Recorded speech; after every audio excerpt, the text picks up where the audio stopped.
Tonight from Tropicana Field, the Red Sox face the Rays of Tampa Bay in Game 2 of the series. This huge road trip got off on the right foot last night, although it took a while. The Sox winning in 15 innings to take Game 1 and now sit with a 3-game lead over the Yankees. Hi, everybody. Welcome back to Tropicana Field. Great to have you. I'm Dave O'Brien, alongside former Red Sox catcher Jared Saltalamacchia and Jemai Webster joining us in just a couple of moments. And Salty, you and I both thought that Xander Bogaerts maybe got a little bit ticked off, a little bit angry when he was hit by a pitch in the first inning last night. Then he proceeded to take it out on the Rays. He was on base 6 times. Yeah, and he did. He definitely did that. Xander's a quiet guy, so you don't see him as an angry person, but it looked like it last night. After that pitch, 2 nights in a row getting hit by a ball, almost woke up a sleeping giant, and the rest of the game was able to get 4 hits, help his team come back and tie the game up and get the win. I thought the 2 hits very, very late. This was at 1 o'clock in the morning in the 15th inning. As impressive as anything. Showed you he was wide awake and alert and still seeing the ball very well. Yeah, it's very impressive because at that point you're on the field for 15 innings. There's some long innings in between.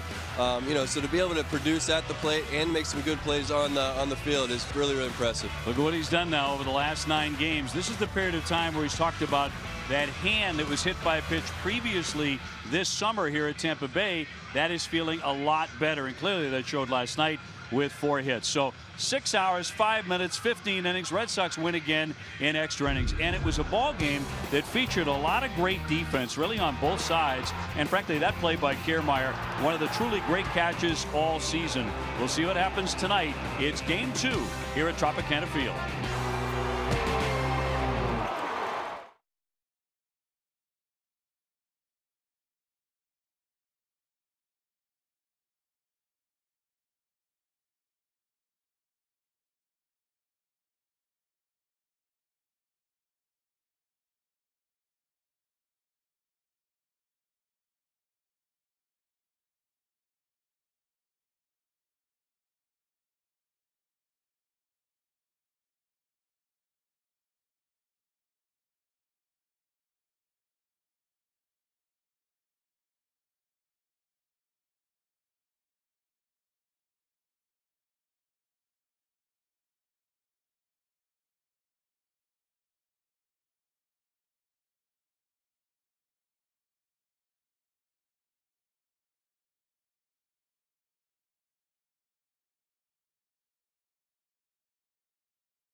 Website for deals, buyatoyota.com. Dunkin' Donuts, America runs on Dunkin'.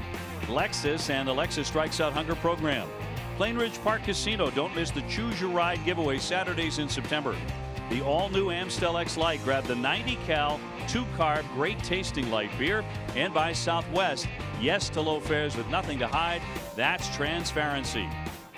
Back here in St. Petersburg, Florida, Red Sox and the Rays, Game 2. Interesting lineup as we go to Jemai Webster, and that's Christian Vazquez batting in a 2-hole for the first time this season, Jemai. Yes, Dave, that's absolutely right. Back in the starting lineup tonight, and he'll catch Rick Porcello in that 2-hole. If that comes as a surprise, it's because it is. It's the first time this season he's higher than 6th in the Red Sox batting order, and it's for good reason. He's been swinging a hot bat lately. You think about last Thursday against the Oakland Athletics. He hit this monster home run. 5 home runs this season, 4 of them come inside of Fenway Park. He's batting .395, .425 on base percentage, .632 slugging, and 2 home runs in his last 38 at-bats. That's just ridiculous. But he's had a big night with the bat. Last night, he had that single that started a rally for the Red Sox in the 9th inning to tie the game at 5 scores apiece. And with the emergence of Blake Swihart yesterday catching Craig Kimbrell, how's that to a welcome to the ball game? He caught Craig Kimbrell, caught Addison Reed for the first time, and really did a good job. So Red Sox manager John Farrow says that we could see Vazquez at a DH position later this season with Dustin Pedroia out tonight. it's a position that we could see Vasquez in. He's been swinging that hot bat lately, now batting .298 on the year. But it starts with him catching Rick Porcello today. We will see how Porcello bounces back. He's looking for a victory as the Red Sox try and get Game 2 from the Tampa Bay Rays. Last night lasted 6 hours, 5 minutes. How about it goes a little bit faster this time? We got baseball next.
Is brought to you by Toyota's website for deals, buyatoyota.com. Amica Insurance, great service, great coverage, and a great price. Franklin Sports, the official batting glove of Major League Baseball. And by Subaru of New England, supplying all-wheel drive vehicles with a passion for fall activities. Hot one outside, very nice indoors. Tropicana Field, Red Sox and Rays. Game number 2 coming your way. Red Sox last night winning in 15 innings. They have played 4 games of 15 innings or more and have gone 3-1 in those games. That includes that 19-inning win over Toronto. Here's a look at the Red Sox lineup here for Game 2, brought to you by Toyota's website for deals, buyatoyota.com. Xander Bogaerts back in that leadoff spot. Christian Vasquez batting in the 2-hole. Then it's Benintendi, Betts, and Moreland. Chris Young is the DH. Devers at third base with Holt at second. Jackie Bradley in center field. Facing the right-hander Alex Cobb, he has been really, really tough against the Red Sox. 3-0 this season against Boston. Let's take a look at the Rays defense for tonight's game. Got Longoria at third base, Hechavarria at short, Miller at second, and Lucas Duda in there at first. In the outfield, you got Malik Smith in left, Kiermaier back in center, and Souza Jr. in right. On the mound, Alex Cobb and Wilson Ramos behind the plate. Umpires here tonight, brought to you by Toyota's website for deals, buyatoyota.com. Jeff Nelson has the plate. Vic Carapazza at first base, Stu Shearwater at second, Laz Diaz at third. We're available. This telecast can be heard in Spanish by selecting the SAP button on your TV remote. SAP presented by Toyota. Visit compra2toyota.com to see Toyota deals not seen on TV. Cobb coming in at 11-9, a .359 earned run average. He won his last start against the Red Sox on September 10th. Didn't go very deep into that game, only 5 innings, but he's been brutally tough on the Sox this year. Last time out, 93 pitches. He is a guy averaging about 26 seconds in between pitches. And there's something about his delivery the Red Sox have not been able to figure out quite yet. Yeah, and if he's 26 seconds in between pitches and we go 9 innings, he's going to go ahead and even it out for last night's game. 6 hours and 5 minutes last night. And into this morning, the longest game of the season in time. Red Sox hoping to do it much quicker tonight. Game starting 1 hour earlier than last night. Here's Xander Bogaerts. And we are underway in a foul ball. Vasquez on deck. He talked about Cobb takes his time in between pitches, and he's been tough on the Red Sox this year. 3-0 with 4 starts against, and you know, he's a guy that throws a lot of changeups. You know, he's got to command his pitches. He can't just, you know, rely on velocity because he doesn't have the velocity. So he kind of nulls you to sleep a little bit, and he'll pick and peck on the corners and throw that changeup at any time. So Red Sox hitters have to be really patient. 1-1 on Xander. Had a big night last night with 4 hits. He also made one of the, I don't know, felt like 10 or 12 outstanding defensive plays in the game by both teams. Yeah, he did. You know, I hate to say it, but I don't want him to get hit again. But if he does and does what he did last night, it's not a bad thing. I think he'll take it too. Little blooper, and Miller there to snatch that behind the bag. Second baseman had a very hard time last night for the Rays. They made some errors. Miller made a key one that opened up the floodgates in the 15th inning on the ground ball by Dustin Pedroia. He did. The Red Sox definitely got a good break on that one, and there was one earlier in the game that helped him get the guy on base and help him try and come back and win that game. I mean, last night, about anything you could possibly think of happened. I mean, great defensive plays in center, short, errors, you know, pickles in between home and third. Tends to be the case when you play 15 innings, right? Yeah. You're going to see a lot of stuff. Christian Vasquez gets in, and he's going to take a ball, hitting .298 with 5 home runs. Again, first time he is hitting high up in the order this season. First time above that 6 hole. Last night recorded his 2nd pinch hit. Came off the bench and singled.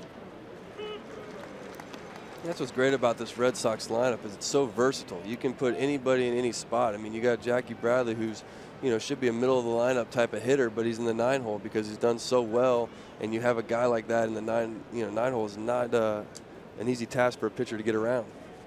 1-1 from Cobb is high and tight.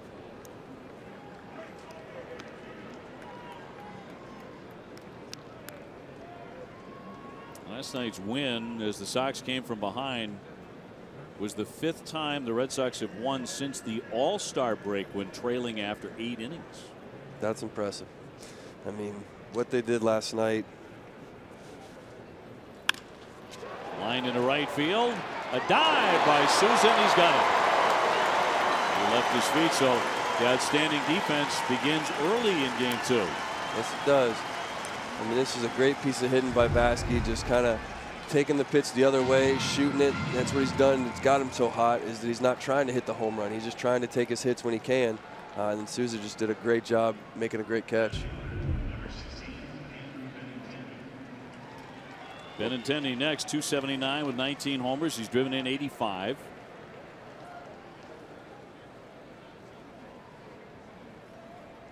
The Yankees had a 6-0 lead last we checked in their game against the Orioles. Red Sox leading by 3 coming into play tonight. And Benintendi with a 6-game hitting streak. He was 2 for 8 in a marathon game last night.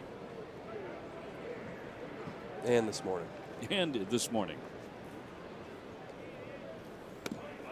Right through there for a strike. And as expected, nobody took BP today. Long game last night into this morning. You know, teams kind of trickled in a little bit later, try to get a little bit more rest, recover. 1-1 from Alex Cobb. Bases empty, 2 down.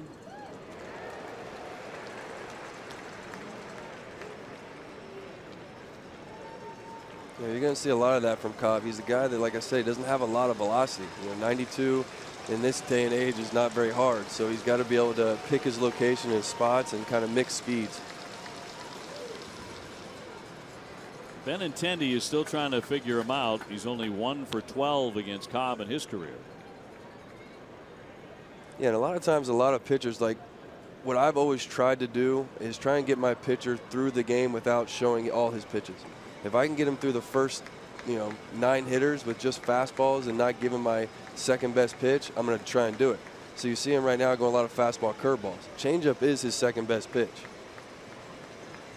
2-2 to the shortstop.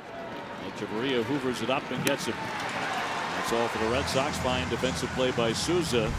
Kiermaier, Souza, Longoria coming up against Rick Porcello.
Tampa Bay coming up. Here's the lineup brought to you by New England Chevy Dealers. Kiermaier in there tonight in center. Then it's Souza, Longoria, Duda. Ramos, the catcher, with good power. He homered last night. Dickerson, Echeverria, Miller, and Smith rounding out the starters against Rick Porcello. We wondered if Kiermaier might even be a scratch in this one because he left last night's game in the 15th inning with a tight back, but he's in there tonight. Yeah, and especially the way he swung at that first pitch right there. Looked like he's feeling pretty good.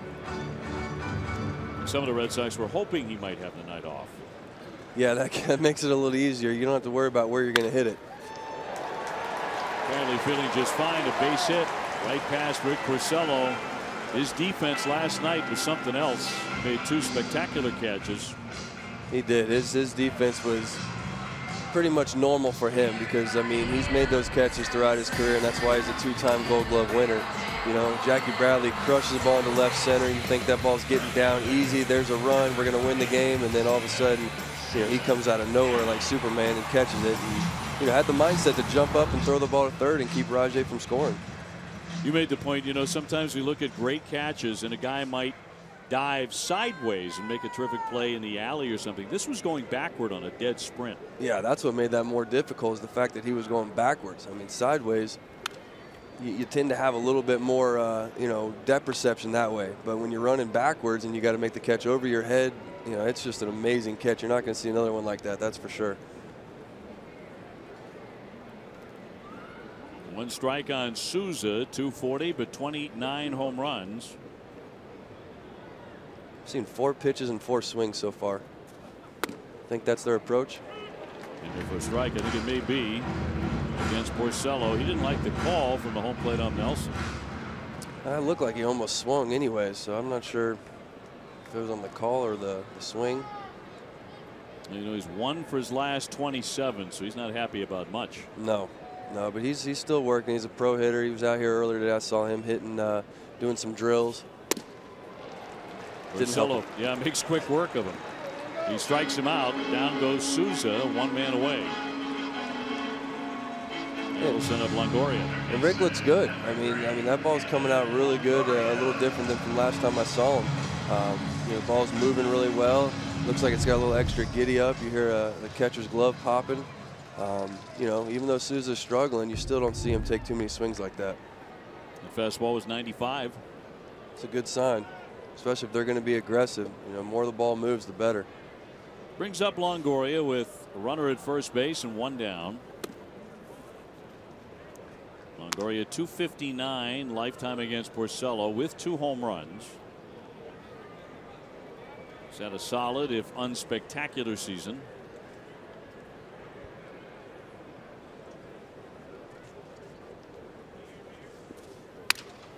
Up the middle, Brock Holt goes to second, 1 on to first. Yes, Red Sox turn to double play. Porcello winds up facing only 3 batters. No score after 1.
All new episode of the Ultimate Red Sox Show presented by AAA.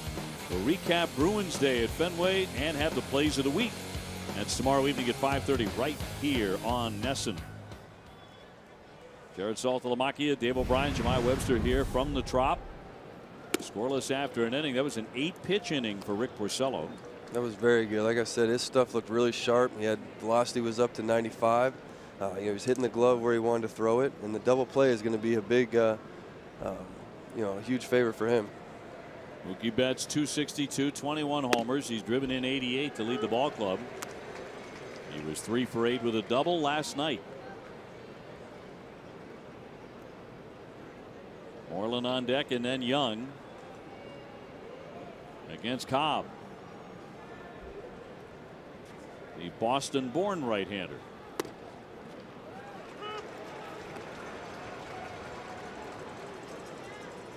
There's a big contingent from Red Sox Nation in the villages here in Florida here tonight to cheer on the Red Sox. Many of them were still up and watching the Sox score 7 runs in the 15th inning this morning.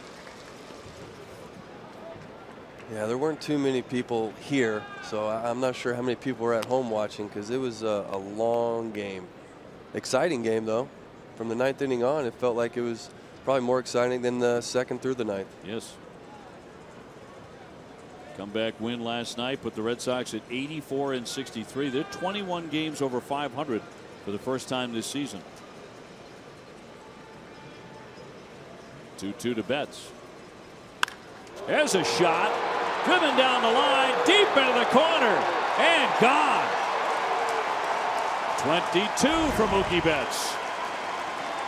Tell you what, that ball was hit hard.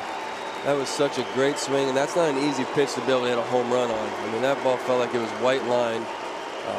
You know, Mookie's just so quick in there. Well, he destroyed this one. He did. It's good to see because he's been hitting the ball really hard, just really not much to show for it. But that's a fastball in the inside corner. And I mean, even Cobb was like, how did you hit that? But he knew it. Well, he sure did. He was into the home run trot very quickly. That's a great feeling. It's got to be. It is a great feeling. I never had enough confidence to, you know, jog out. I mean, I've hit some that I thought for sure were gone, but I just never knew if it was gone or not. Brings up Moreland. And for every Red Sox home run this season, Speedway donates $500 to Boston Children's Hospital. Stop by your local Speedway, pick up any size fountain soda or Speedy Freeze for just 69 cents. Sox in front 1-0. And another drive. This one out to right center field. That is deep. On the run, a diving attempt by Susie. Can't get it. It's off his glove. Moreland to second. Pulls up there. Souza nearly made a sensational catch. But off the glove, and a runner in scoring position on a double. Yeah, I mean, Souza laid out flat as can be. It was almost like as soon as he hit the ground, the ball just kind of popped out. And right as he got airborne, it started to hit off the heel of that glove. The effort was Kiermaier-esque, but not the end result. Yeah, that's I mean, that's a tough person to live up to. I mean, when you're getting compared to him. So 32 doubles for Moreland. A couple of wicked shots right away. And Vasquez was denied a hit in the first inning on the diving catch by Souza. Young pulls it back, and it's ball one. Yeah, they're taking a good approach off of Cobb. He's leaving the ball up in the zone, but you know, the Red Sox hitters are doing a great job of not missing their pitches.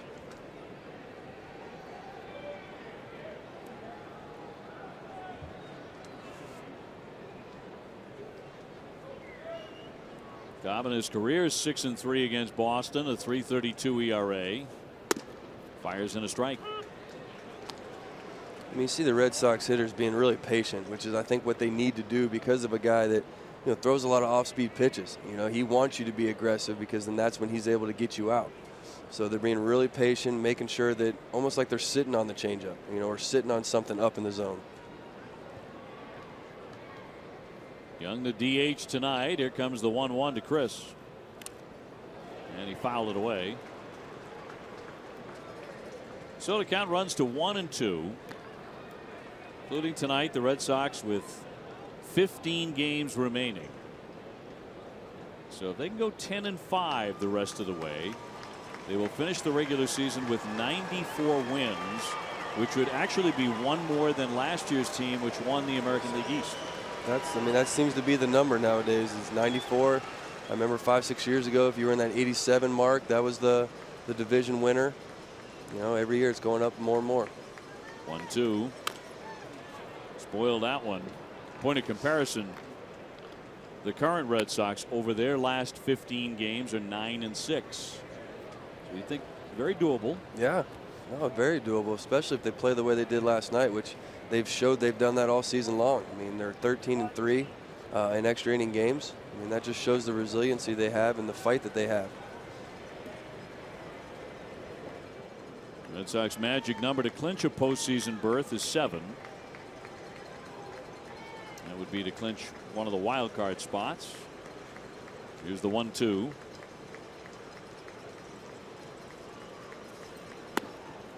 Would not chase it. Yeah, and we talked about that earlier. I mean, it's always a good feeling knowing that you're going to at least be in the playoffs. But I mean, these guys, they've worked so hard. They've busted their, you know, their tails. They want to be the division winners. That's what they want. They want to be able to say, hey, listen, you know, we went ahead and took care of the East like we were supposed to do and like we set out to do in spring training. Devers on deck. Red Sox ahead on the Mookie Betts solo homer. Pretty good at bat here by Young. He runs it full now. Very good at bat. I mean, that's a tough pitch to lay off of. You got a 3-2 count now, and 2-2 count. He throws a fastball on the outside corner that almost looks like it's going to hit that corner. He just lays off of it, and that's a good eye. With a guy on the mound that can throw any pitch at any time, 3-2 count, you still can't, just expect him to throw a fastball over the plate. 3-2 with Moreland at second. Flies that one to right field. Souza, they line it up. He makes the catch, and Moreland stays put, and the throw is airman. Moreland heading down, and now he has to head back. Echeverria's throw is off the mitt. He finally did get back in. Kind of a zany play because Souza just launched the throw. Yeah, it has that feeling. Keystone Cops a bit. That was disastrous into smart into disastrous into luck. I mean, he almost had a chance to get there if he would have just kept going. But then he's like, well, wait, no, I'm going to go back. Gets kind of hung up, and at this point, that's the point of no return. Just go. In my scorebook, it's a fly to right field. It is. That's all that happened there. It's a fly to right. So I put a line drive to right. I gave a little bit of love to see why. A little color there. I like it. Yeah. First out of the inning brings up Devers, 292, 8 homers. He's driven in 20. This is your pick to click, isn't it? I'm going to let everybody know. Rafael Devers. All right. I like it. Leaning on him to have a big night tonight. See what he does against Cobb here. And you're talking about the Red Sox and winning extra inning games. They have won more extra inning games than anybody in baseball, 13. According to Elias, the only other seasons the Red Sox had as many or more extra inning wins were 1943 when they won 15, 1982 13, and 1940 when they won 13. Quite a run here in 2017 in these late games. Yeah. Especially like we said earlier, it felt like a playoff hunt atmosphere last night. Back and forth. Nobody wanted to give up. You had both bullpens being emptied. You had both benches being emptied. It was a playoff game. It was like Game 7 of the World Series. Red Sox pitchers lead the majors with 53.2 extra innings pitched.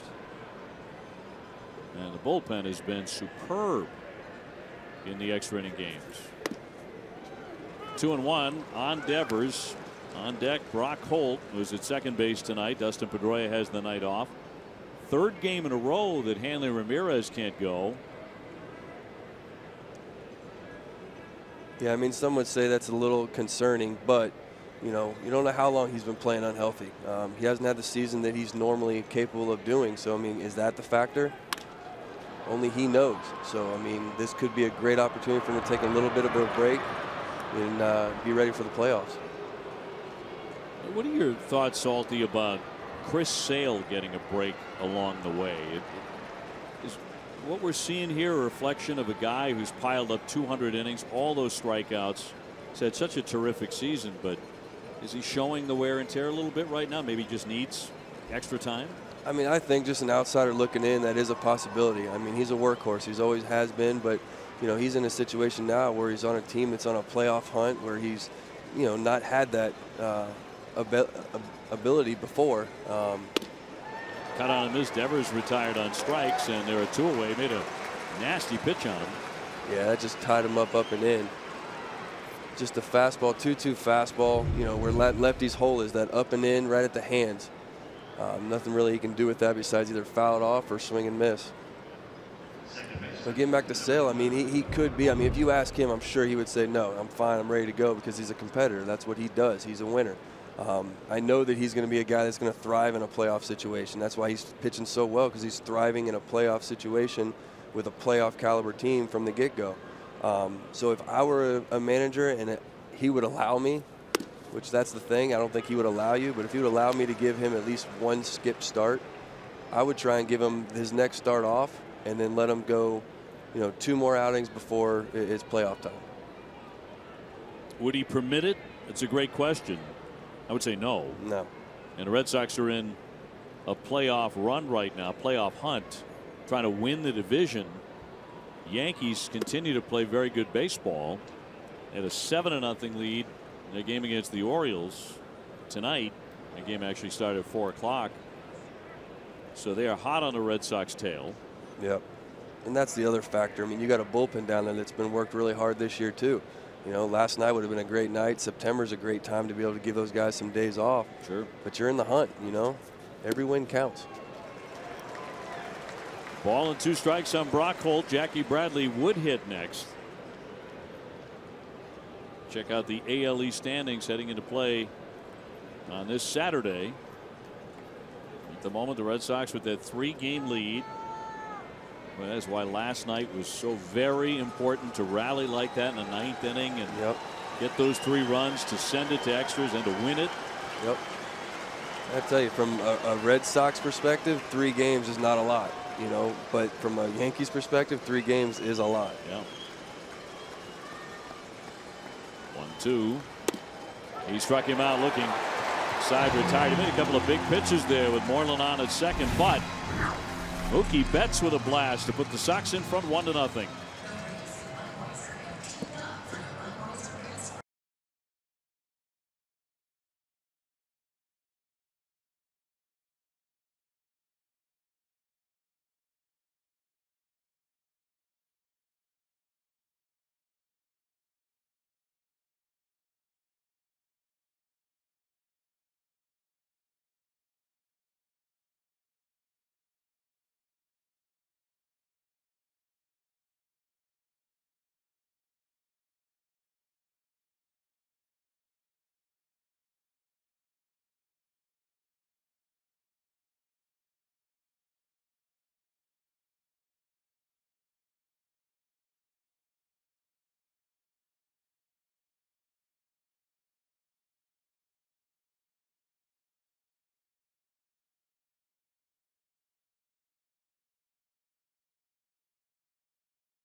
Dealers Rick Porcello had a very quick first inning, just 8 pitches.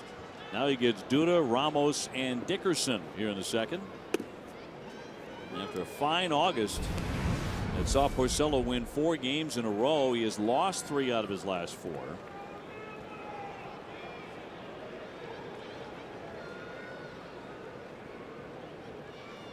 And the 0-1 to Duda, a strike. Yeah, that's kind of how his year's gone this year. He's kind of had, 3 or 4 good games, and then he'd have a couple, off games and a couple good ones. And I mean, if you ask him, I'm sure he'll tell you that, his biggest key is just he's been missing location. He's been up in the zone, whereas he's a guy that needs to be down in the zone. He needs to be able to make that ball sink, and that's his thing. He's not a guy that's going to strike out a lot of guys. He wants them to make contact. And they've been making contact this year and hitting home runs because he has been up in the zone. Tampa Bay's been part of his problem in a big way this year. They were a major reason for his Cy Young success last year. He went 5-0 against the Rays a season ago with a 3.07 ERA. This year, different story. 1-4, earned run average of 491. Almost a complete reversal against the Rays. It is, but he's pitched well here. I mean, this series 1-1 with a 1.93 ERA in Tropicana. So, you know, maybe there's something about being indoors and, you know, that he just enjoys. Maybe, like I said last night, a lot of pitchers feel differently in different ballparks. You know, some like to pitch in certain ones, some don't. Tried to hold up, but that's a swing and a miss. Laz Diaz on the appeal rings him up. Second K for Porcello. One gone in the second. The Red Sox defense is brought to you by Southwest Airlines. Around the infield, we have Devers at third, Bogey at short, Holt at second, and Mitch at first. In the outfield, we got Benny in left, Jackie Bradley Jr. in center, and Mookie Betts in right. And the batter tonight is Vasquez and Porcello. And the batter is Wilson Ramos, the catcher. Plenty of damage last night. He hit 2 home runs, and he had 3 hits. He did, and I mean, that's what he's done throughout his career. Something unfortunate, he's been kind of snagged a few with some injuries, but, you know, he's a big guy. He's got a lot of power. Rolls this one to Xander Bogaerts. A routine play. Plenty of time to throw him out. 2 up, 2 down.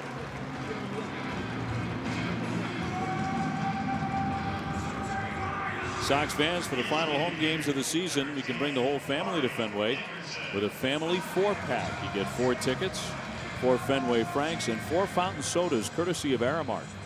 Go to redsox.com/family 4-packs to get this great deal right now.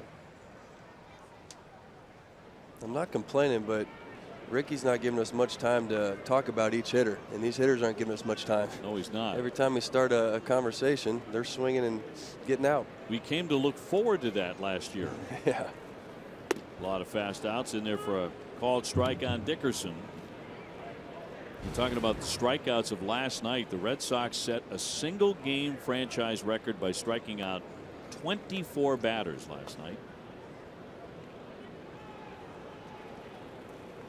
In fact, the Red Sox are the first team ever to record 3 games with 20 or more strikeouts in a single season. I mean, that's impressive. I mean, the big thing for me was to see Chris Sale have 5 2/3 inning, which is not normal for him, but he was still able to get 9 strikeouts with that. 0-2. Ooh. Little slip. Looks to be okay.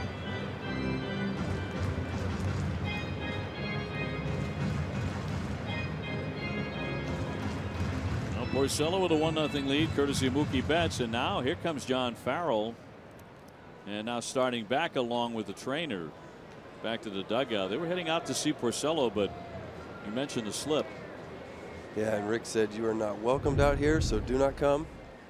Yeah, it looked like he just slipped on that front side. Sometimes that dirt can be a little slippery, and the cleat slips if it gets tangled up in there. Over the top of the hill, Bogaerts on the right side will throw on to get it. Nice rangy play by Xander. 1-2-3 again for Rick Porcello.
Brought to you by Clean Crisp Coors Light. Last night's game, the longest of the season for the Sox, 6 hours 5 minutes. Red Sox pitchers combined for 24 Ks. That set a single game franchise record, and it was the 16th extra inning game this season. 16. Amazing. Jackie Bradley starting off the third inning. Red Sox had 1-0 on a Mookie Betts home run. Jackie hitting .258. He's belted 16. And he comes in with a 5-game hitting streak. I hit the ball hard last night. A couple balls that should have fell in, but just hit it to the wrong person. And that guy right there pretty much single-handedly saved that game and kept that game going because of his plays out there and the home run. In the end, it was not enough as the Red Sox would win it by piling up 7 runs in the 15th inning and pulling away. You see, the Red Sox hitters are being very patient, but the pattern I'm seeing is Cobb's really pounding everybody in. I mean, he's going inside on a lot of these left-handed hitters, inside on the right-handed hitters, you know, just trying to get them aggressive in there. You know, that way he can throw the changeup off that, and it gets the hitters out in front, and they either swing and miss or roll over and get themselves out.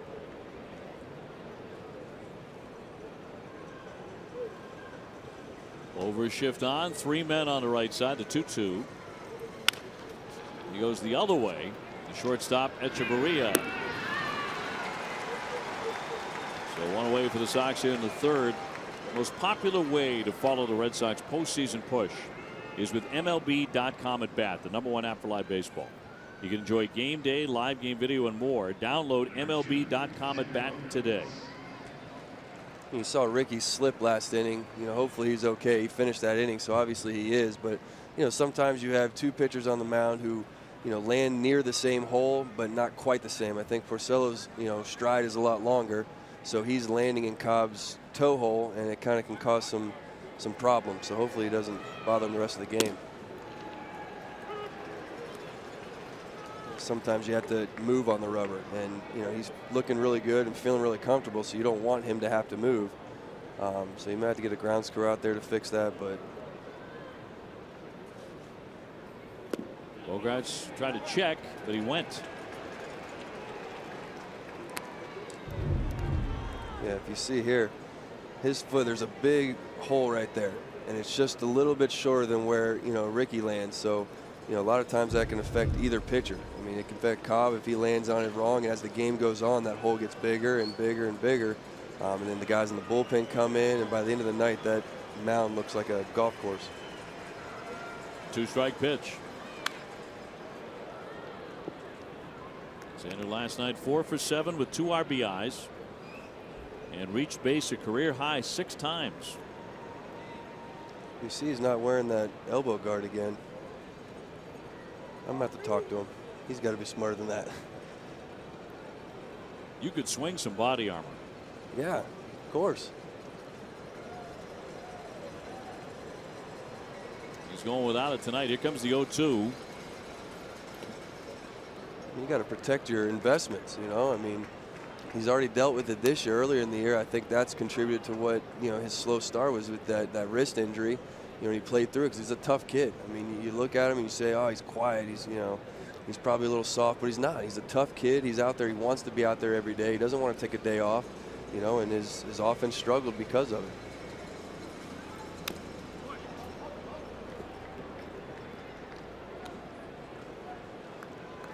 Xander last night a 4-hit game. His 58 career 3-hit games are tied for the second most by a Red Sox hitter before turning 25 in the last 100 years. Ted Williams did that 70 times before turning 25. Yaz did it 58 times, as did Bobby Doerr. That's pretty good company. That's not bad. Jam there, really crowding him with that fastball, but he fouls it away. We've talked about it in the past. He's such a dynamic hitter. He's a guy, I mean, he's had a 20 home run season. He's capable of doing that, you know, but he doesn't try to. He just says, okay, I'm going to take what's given to me. I'll hit it down the right field line, center field, left field, home run. I mean, he's just such a dynamic player.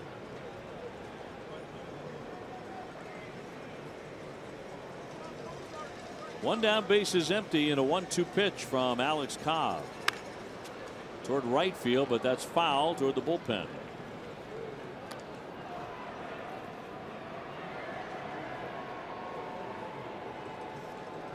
Vasquez on deck, batting second tonight. You saw those numbers there where he's second in the league with 2 strike hits. And a lot of that is because he chokes up. I mean, 2 strikes, he's not afraid to choke up on the handle and just try and put it in play. He's not trying to hit a home run. He chokes up on the bat and he says, I just want to put it in play. 1-2. Foul tip, and that hit the ground. Like it hit the ground, and indeed, home plate umpire Jeff Nelson said it did, even though they threw down to third. Yeah, Ramos tried to get away with one there, but curveball right on top of the plate, a good pitch, and Bogey's just able to fight it off because he's not trying to do too much.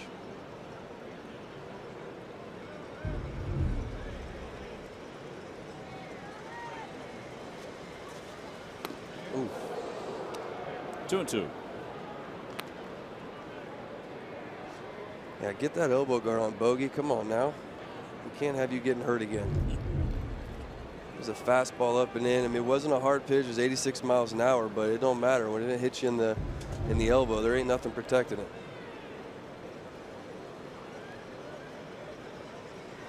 Cobb with a 2-2 and a swing and a miss. He struck him out with a breaking ball. So I got to ask you this. I mean, when you got back to the hotel last night, you said you couldn't sleep. I couldn't. My adrenaline was pumping. I didn't go to bed till 5 and woke up at 9:30, and I felt like I was in the game with the guys. Yeah. So it was still churning, even though you're not, putting on the tools of ignorance and down there for 15 innings.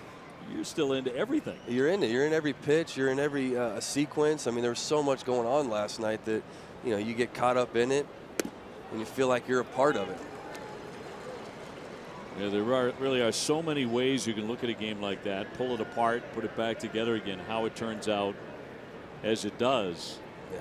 Red Sox have had so much success in extra inning games. They're used to being in those spots and coming out on top. I think it bodes well for October. It does, and that's what this team, needs going into October is that confidence, and the fact that they've won those many games, they know they can do it, and they took the best closer in the American League and just decided to go ahead and score 3 runs on him. Well, I would just say this. I mean, he has the most saves. Best closer in the American League is with the Boston Red Sox. You're right. That's a good point. I mean, if you go by the save numbers, then he's got the most saves. But I agree with you. Kimbrel's been that guy that's done it every single year. He's not new on the scene. Not taking anything from Colome, but sure. 0-2, little lofted shot into right field and down for a base hit. And he's been spraying his hits all over the place. And Christian Vasquez on again. He has. I mean, this is a breaking ball that's in front of the plate, and he just does not try and do too much with it. I mean, that pitch right there, that looks like Vladimir Guerrero, the way he swung at some pitches. Things are going good. Things are going good. Vasquez with a 6-game hitting streak.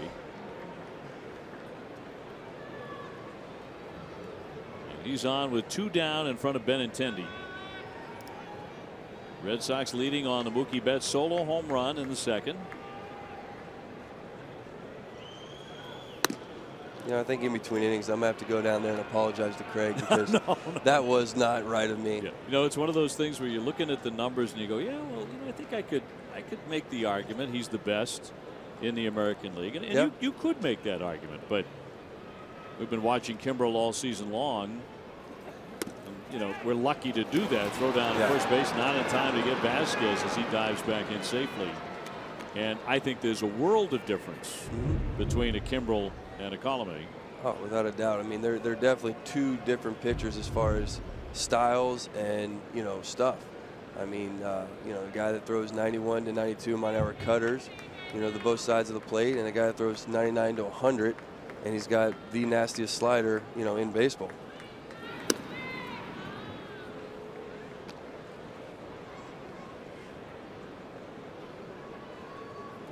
Cobb's a guy you have to be very careful with. Vasquez with 7 stolen bases. That might surprise some people, but Cobb's tough to run on. He has an excellent move over there. Rocketed foul.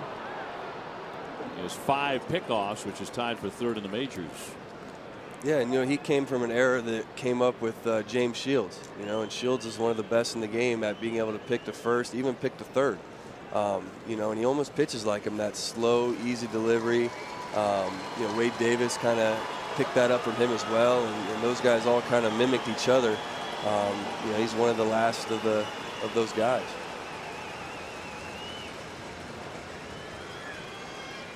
Two down, the 1-2. Just got a piece of that one. Well, he's really relying heavily on that curveball, which I know he does like the curveball, but I mean, changeup's been a weapon of his for so many years that just kind of stifles hitters a little bit.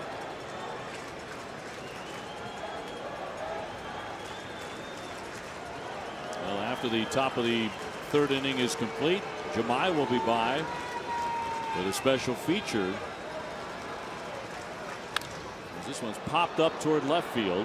Outgoing Longoria, Echeverria, Smith coming on. Smith will make the play. It's a fair ball catch to retire the side. 1 man left. 1-0 Sox in the middle of the 3rd.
On Nesson, we're back inside Tropicana Field, guys, at the Ted Williams Hitters Hall of Fame Museum.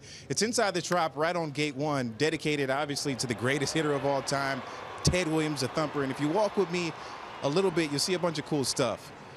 Wade Boggs has his own area where he has all the mementos honoring his career during his time as a member of the Tampa Bay Devil Rays, as well as the Red Sox.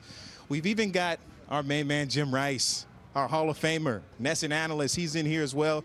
And then recent retiree, Big Papi David Ortiz. He's got a lot of mementos as well honoring his career. Now, this was the first museum ever to honor a living athlete at the time. And you know what? We looked very hard. We looked long, Salty. But unfortunately, I didn't find anything about you yet. We got to work on that. Well, that's okay. There's something very wrong about that, Salty. It's time to get you a display in there. A high fly left field off the bat of Miller. To make that catch. Benintendi way back on the warning track.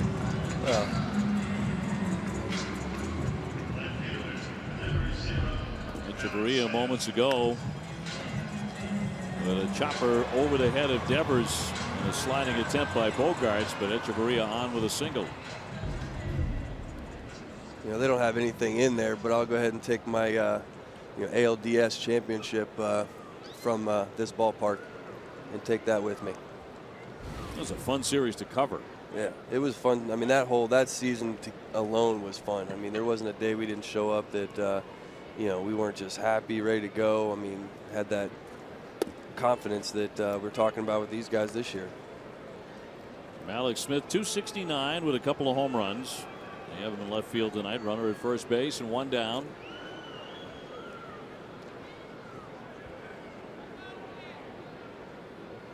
Rick Porcello on the road, particularly lately, has been quite good. 2-2 in his last 5 road starts. ERA about 2.5. Yeah, and he looks like he's on a mission now. He looks comfortable on the mound. He looks like he's, got a chip on his shoulder. He's ready to carry this team. I mean, he's getting the ball, he's getting on the mound, he's hitting his spots, and then getting the ball and going again. It's an aggressive team. Obviously, you've seen them been swinging first or second pitch all night long. To center field, Jackie Bradley has that one sized up. 2 gone. Get expert emergency care without leaving the ballpark at Fenway at the Beth Israel Deaconess Medical Center, the first aid station. That's behind section 12 on the lower concourse. Visit bidmc.org. 2 away for Kiermaier, who singled in the first inning. One of 2 base hits off Porcello so far. Red Sox in the lead 1-0 on the homer by Betts. I'm talking about the Rays being aggressive. I mean, Ricky's kind of giving him a reason to be aggressive. He's in the zone. He's throwing strikes. You don't want to fall behind. It seems like he's been 0-1 or 0-2 on every hitter. That was a curveball that looked like a pretty good pitch. Didn't get the call, though. Before tonight, Porcello had made 5 starts against Tampa Bay this year. Started with a 10-5 loss in April. They beat him 5-4 in May. In July, he pitched one of his best games all season against them and lost 1-0. He went 8 innings. He struck out 7, didn't walk anybody, gave up 1 run. And that's a tough one to lose as well. But, you go back to last year where he was getting a lot of run support. I mean, there was games where, they were giving him 6-run leads. And those are the games it's easier to pitch in. I mean, he still had to pitch. So, I mean, he earned everything he got last year. But he was getting more run support, so his wins were up. Obviously, this year it's the opposite. But like I said, you talk to him, and he'll tell you that the biggest thing that's been off for him this year is location. He's been up in the zone, and he's a guy that can't be up in the zone. And needs to get that sinker down. Here comes the 1-2 to Kiermaier. On it goes. Is Vasquez thrown to tag? He got him down. Echeverria retired. So a helping hand by Christian Vasquez to nail the base stealer. 1-0 Boston.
Moment honoring the 07 World Champions in game number 148. Red Sox would lose to the Yankees 8-7. Johnny Damon had 4 hits, including a couple of doubles.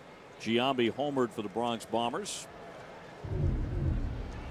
Red Sox leading this one here in St. Pete 1-0, and the man responsible for that bats again. Mookie Betts hammering a home run, and no doubter in the second inning, is 22nd. Now it's beginning to look more and more likely that he's going to get to 100 RBIs. Been racking them up as of late, 89 for Mookie. Yeah, he's definitely capable. I mean, this is a fastball, and look how quick his hands are. I mean, for him to be able to turn around a pitch that's far in at that velocity, you know, it just shows you on a 2-strike count too. It shows you how quick he is and how good he is. 10 RBIs in his last 7 games.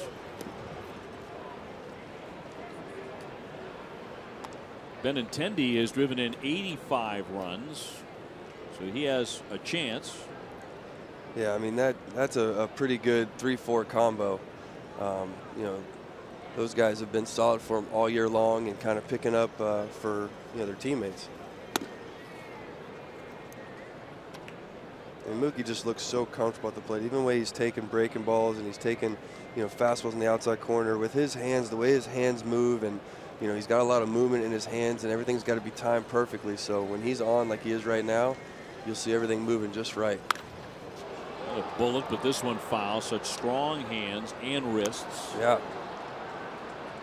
He's just an all-around player. I mean, he's a guy that, he's not big, but he's got pop. He's got speed. He's got a great arm. He's good in the outfield. I mean, he's just your all-around MVP caliber player. John Farrell said the other day he believes, and the data backs this up, the analytics, that he's the best defensive outfielder in baseball today. He has saved more runs, and look at the plays he makes in foul ground. Mm-hmm. Over and over, to end the innings, to bail out pitchers. I don't know if you can put a value on that. No, and I don't need analytics to tell me something like that. That's right. For sure. Anytime I hear analytics, I just cringe because, I do think some numbers are good, but at the same time, it doesn't measure the heart of a player. It doesn't measure the type of player, the mentality of a player. There's so much more to it than just numbers. 3-2. Crack to the shortstop. Echeverria has been very busy in the series. One man gone, and Moreland will be next. Hey, Wednesday, September 28th is Gym Bag Giveaway night at Fenway. The first 12,000 fans will receive a Red Sox gym bag presented by CarMax. For tickets and more information, visit redsox.com/promos. When was the last time you had a gym bag? A gym bag? I don't know. High school, maybe? Every year I've been playing for 15 years now, so they give you a bag in spring training, and that's the bag you take everywhere. Right. So I don't know if you consider that a gym bag or not. In your case, that might be right. Yeah. You've got your catcher's bag, you get all your gear in that. That's a gym bag of sorts. I'm telling you, we've got everything. Got a catcher's bag, we've got a bag that we travel with, bag for home. Do you have a bag just for your mitts? No, you know what? I was never one that just I wasn't neat at all. You look at my locker, look at my bag, it's terrible. I mean, you had 3 catcher's gloves in there just thrown together, and then the gear I throw in after a game, sweaty and dirty and nasty. Thank God for the clubhouse guys, huh? Exactly. Those guys got paid extra well at the end of the season. You guys are always dirty anyway. Yeah, that's just part of it. It's the life. It is. If you've left the game and you're not sweaty and dirty, then you didn't do your job. Moreland doubled first time up, the 1-1. Good breaking ball right there. Mitch had a home run last night on a breaking ball, so he's definitely capable of taking that pitch and put it in the seats. He just needs to get one of those that are up in the zone. 5 out of 19 against Cobb with a home run.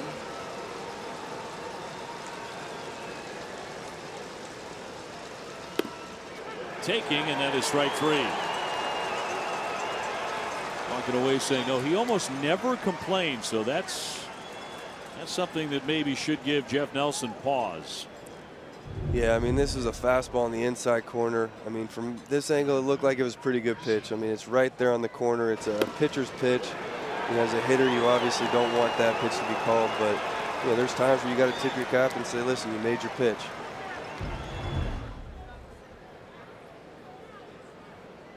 So 2 down for Young. Chris is 0 for 1. He's fly to right. I wanted to ask you, we may not be able to get all of it, but this is part of the reason why I didn't sleep last night. I was ghost hunting at the hotel last night.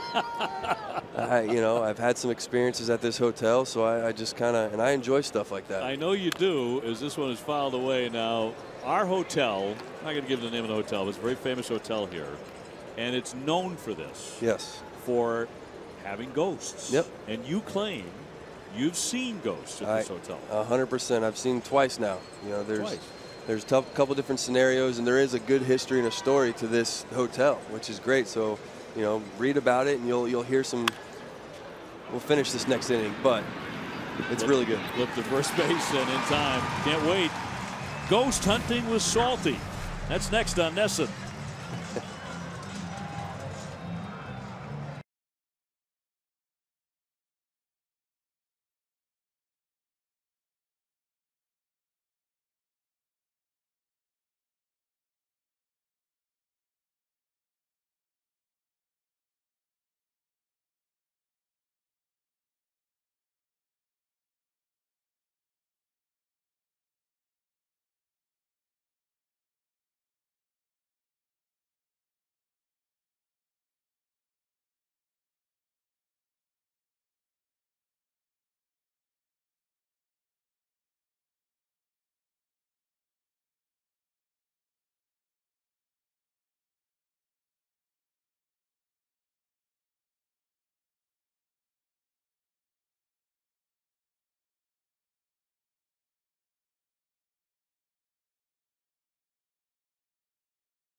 Rick Porcello, 4th most wins in the majors against the Rays among active pitchers.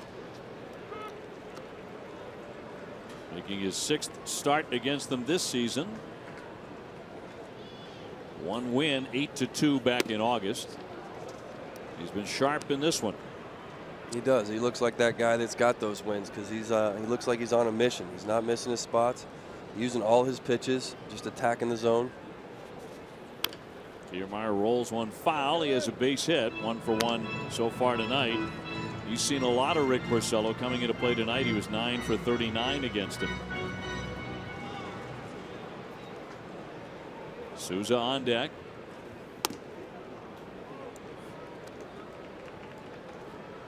You know, Kiermaier leading off again. Last inning he was up to bat whenever Vasky threw Hetchy out at second, so he kind of got a free slate, but quickly went 0-2. All right, so at the hotel, yes, where you've stayed many times, so excited. You claim that you have actually, and more than once, seen an actual ghost. Yes. This is a legendary hotel. It's a great hotel. I think a lot of our Red Sox fans who travel in to see the Sox here know exactly what we're talking about. Swing and a miss for strike 3. Right now, let's get back to Casey in the studio for our social stretch. No more ghost stories until I'm done, please. On Wednesday, we learned of an unprecedented deal that the Red Sox say will link David Ortiz to the organization forever, serving as a mentor for players, help in recruitment, among other roles. Now we know Big Papi will co-produce a Ted Williams documentary as part of PBS's American Masters series. David saying, quote, "The people of Boston welcomed me into their hearts, but somehow you always knew there was only one Ted Williams." How do you guys like that, Obie? Jared? I'll tell you, Casey, I know he's always felt that way, that special connection to Ted. It's going to be great to see David as a producer of something more than home runs and RBIs. He does it all. I mean, the guy's been World Series hero, playoff hero, city hero. I mean, my hero. Greatest clutch hitter I've ever seen in my lifetime, and I know a lot of folks who are much older than I would say the same thing. He is, and he's the most loving guy that I've ever played with. I mean, just a guy that's always got a smile on his face, and everyone would ask me, you know, what kind of guy is he? I'm like, you know, who you see on the field when he's laughing, joking, playing, that's who he is in the clubhouse. I mean, he's the same exact guy, and he'll stop anything to help a guy and talk to a guy. And as a producer now, hey, you know that anything he does, he's going to give everything. He wants it to be the highest caliber. Yep. It should be a lot of fun to watch. Yeah, he's been one guy that everything he goes after, he does it 100%. So I'm sure this is no different. Can't turn the TV on without seeing him on TV for a commercial. You know, but he's living down near me now. He's down in Florida now. Filed on a play by Souza. So when was the first time you saw a ghost in a hotel? Oh gosh, this was great. All right, so 2011 I think was the first year, and there's different floors. There's stuff that happened to this hotel, so there's stories on different floors of what, you know, people have seen. So that's in my head automatically. So the first time it was the 7th floor, and you hear about a little boy and a man. It's his father in a top hat.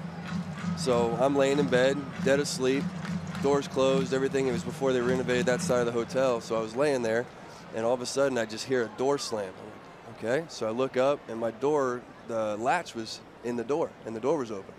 I'm like, that's impossible. There's no way that just happened. And I just went back to sleep. Next thing you know, I kind of hear a noise again. I wake up and look, and I see 2 shadows, a man in a top hat and a boy. You did? I swear you not. Really? I'm telling you the truth. And like I said, it was renovated. It wasn't renovated at the time, so it had the old furniture, it had the old, you know, pictures behind the bed there. Fly ball right at Mookie Betts off the bat of Souza, and there were 2 away. So that, you know, that was the first time, and I think I was just so tired that I didn't really, you know, pay much attention to it. But I've always had a knack for that. Me and my mom always liked going to cemeteries and hearing the stories of everything, and I've never felt like, you know, no ghost is really out to hurt you. So anyways, that was the first time. I guess. The other time, I was walking down the hallway on a different floor, and there's a story about the wife that lived at this house. And she had a white dress, and she wanders around the halls. This one I've heard, by the way. So, wandering the halls in, yes, in the dead of night, looking for Jemai Webster. But go on. That's a good, yeah, I mean. Oh, my goodness. It was already bad enough we got home so late last night. Now I have this to deal with. Right. Well, she's looking on the wrong floor, I think. So maybe she'll go there tonight. Line drive to right. That is right on the chalk and down the line off the bat of Longoria. That's going to be extra bases. Betts into the bullpen, and it'll be a double for Longoria here with 2 down. Red Sox had 1-0. So continue. So yeah, I'm walking down the hall, and it was one of those late games, so I'm coming home to my room. So I wasn't tired. It was nothing going on, no one down the hall, and sure enough, I see her walking away. Not towards me, I just see the back of her, and I see a dress, and then I'm like, wait a minute. So I look again, and nothing's there. Just gone. Gone. Just disappeared. Disappeared. Yeah. So Jemai, this is what you have to look forward to when you head home. Oh, man. Back to the hotel. Now he's legitimately frightened by this stuff. I really yes. am. It's already bad enough that my childhood was grown up on terror stories like movies like The Poltergeist and Exorcist, and now we got a real life ghost story from Jared. Yeah. And I'm gonna be pretty freaked out because I believe Jared's a man of integrity. He has no reason to make this story up. So now when I go into my hotel room, I'll be looking around, looking up and down, and terrified. Yeah. Hopefully, you know, no ghosts. They're friendly. Come find me. They're friendly. They're not there to hurt you, believe me. I mean, I've got a history with them. My mom actually told me that when I was born, my great-grandmother was standing by my crib, looking at my mom and saying, he's going to be okay. Really? Wow. Didn't know what the reason was, but, you know, I guess my mom was worried at the time if I was going to be all right. I was just born. Oh, but, you know, I think there are kind-hearted ghosts. There are sweet ghosts like that, and I think there are ghosts who are flat out to get you. And those are the ones that Jemi's worried about. You know? Yeah, well, I mean, I've definitely heard stories of that, and there are other stories of that hotel where some sinks have been turned on and off, and yeah. So there's a lot of good stories. Yeah, it's worth booking a couple of days. Yeah, without a doubt. And then if you see something, fleeing in terror. Yeah, it is leaving your luggage behind. It is a really good hotel. They have a great breakfast downstairs. They have a pool that's just beautiful. I mean, everything. Beautiful pool. Great breakfast. Yes. And ghosts. Yep. Got it all. Duda 0 for 1. He struck out first time up.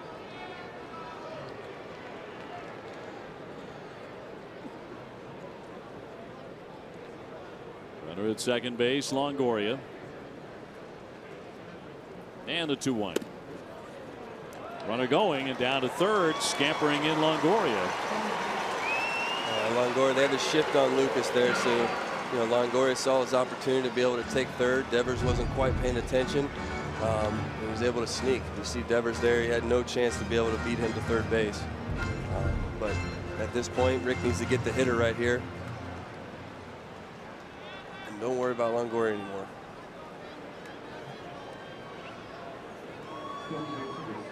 (3-1) to Duda. Popped him up. Brock Holt along with Moreland, and Moreland will take it in. Foul territory to retire the side. Porcello gets out of that. Runner stranded at third.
Dickie V. No, actually with Billy and Jenny there at WB Mason Consumer Show at Fenway, where they play a game and a winner gets their face on a Jumbotron. That's tomorrow at 9, driven by your New England Chevy dealers. He looked like he was having trouble with that phone there. That makes sense. Knowing him very, very well, that can be a bit of a challenge for Dickie. I think it's tough on all of us. They're on hold. Which means Dick can't speak, which means he's not happy. Believe me. Great guy. Hall of Famer. And still getting it done all over America every college basketball season. Devers with a high fly ball, pretty well hit, but Kiermaier with room there on the track to make the catch. Rafael Devers is 0 for 2, one away here in the 5th inning, with Brock Holt coming up. At Ace Ticket is Boston's trusted source for Red Sox tickets. From bleachers to boxes, Ace has the lowest prices to games at Fenway, backed with a 200% guarantee. Visit aceticket.com now or call 1-800-MY-SEATS. Yeah, Alex has really settled down since that second inning. Gave up a couple hits, gave up a home run. You know, he's not been missing over the plate. He's been doing a good job of hitting his corners on the inside, throwing that curveball. Brock Holt 0 for 1, struck out looking in the second. And last time he threw a lot of fastballs into Brock, so it'd be kind of interesting to see how he takes his approach this at bat.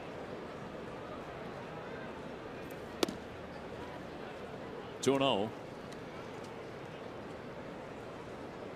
This is the middle game of a 3-game series. Eduardo Rodriguez will be on the hill tomorrow against Jake Odorizzi. That game at 110. Base hit to left. Brock Holt slicing a single with 1 down. Tomorrow 11:30, it's an all-new NESN Clubhouse, all about Dustin Pedroia. Learn about his special relationship with his glove, how he designed his own cleats. Plus, he takes the hot seat in Small Talk. That's Sunday at 11:30 on NESN Clubhouse, presented by Delta Dental of Massachusetts. He looks tired. Poor guy. Went all the way last night. I think last night might have been more of a mental drain for him. You know, you don't see Petey go 0 for 9 ever. Yeah, it was a career first. Although he did hit a hard ground ball to Miller in the 15th inning. Didn't get an RBI in the play, but a run scored to put the Red Sox in front. And he hit that ball on the button. He also hit a wicked line drive with the bases loaded in the 11th that Echeverria made an outstanding catch on. A leaping play. Diving back in, Brock Holt. I mean, that's a borderline balk by Cobb. I know he's kind of stepping off, so in theory he's not, but he's not gaining ground towards first when he picks off. You know, and I don't know what the rule book's changed or not, but it's always been told to gain ground. And he's kind of going backwards. I can tell you that the rule book remains the same when you were behind the plate as it is right now. There's been no change, and he may be getting away with something there. Typically, you think of left-handers as getting away with balk moves, right? And I think most of them balk all the time. They do, and you know what? It's so tough to decipher because it's really umpire's discretion on what that 45-degree angle is for a left-handed pitcher. And then for a right-handed pitcher, there's two kind of a balk moves. They move that front heel and that front knee, or they move that back knee. You know, there's two definite ways to do it. Jackie Bradley down on strikes as he fans here. 0 for 2 tonight, and they're 2 away. The best balk move I ever saw on a routine basis was Tom Glavine, the Hall of Famer. Yes. He had it down, didn't he? Yes, he did. Him and Andy Pettitte, I think, were the two best in the game by far. And I'm sorry, if I'm a left-handed pitcher, that's all I'm doing. I'm going to sit there and work on my pickoff move. Franklin Morales, he was here in 13. We used to walk batters on purpose just so we can pick them off, because we didn't want that guy to hit a home run, or, you know, it was a tough situation. Xander 0 for 2. So I would say if you're a kid at home and you're a left-hander trying to be a pitcher, focus on that. Focus on a pickoff move, because that's something that just kind of goes by the wayside. It's been going on for 100 years. Left-handers with the balk move. You're right. You don't blame the pitcher. They're taking advantage of it. Yeah. And Glavine was brilliant at it. But I swear, every time he threw it first, it was a balk. Looked like the definition of a balk to me. That step home, you know. Yeah. Like I said, it's such a you know, it's a wide variety of on that rule. I mean, you don't know where that border is. You know, is it the 40? Is it the foot where it lands? Is it the knee going past the rubber? Is it the foot past the rubber? You know, there's so many different variables. Here's the 0-1 to Xander. 0-2. Like you said, if you can get away with it, go ahead. No doubt. Sox up 1-0 on a second-inning solo shot by Mookie Betts. And that's been it.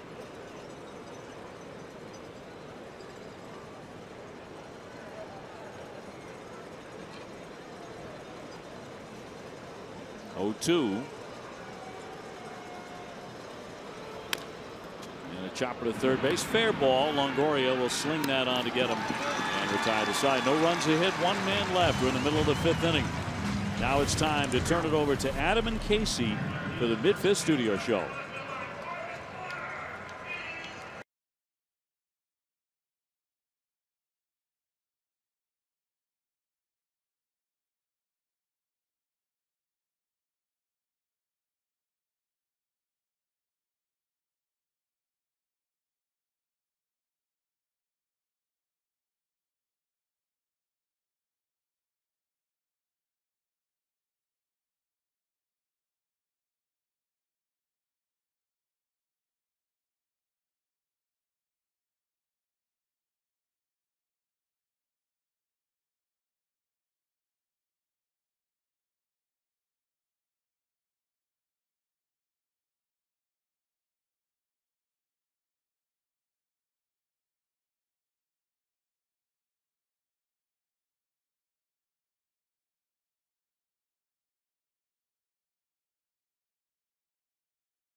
From several on our staff.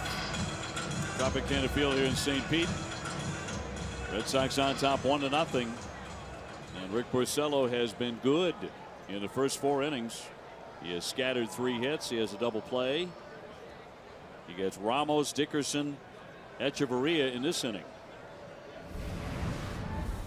Yeah, I'm okay with that. I mean, I'll be my financial backer, and David can be the producer, and you know, we'll make gold. You're on to something. Not sure what, but you're on to something. That's what we're all trying to do, right? Just get on to something. I like to see him pitch Ramos a little differently this game. I felt like last night they kind of stayed away from him. He was able to hit a couple home runs.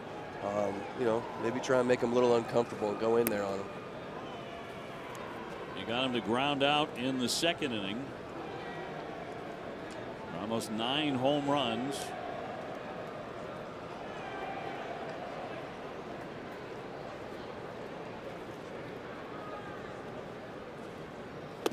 And a big swing and a miss. 1 ball and 2 strikes. Dickerson next.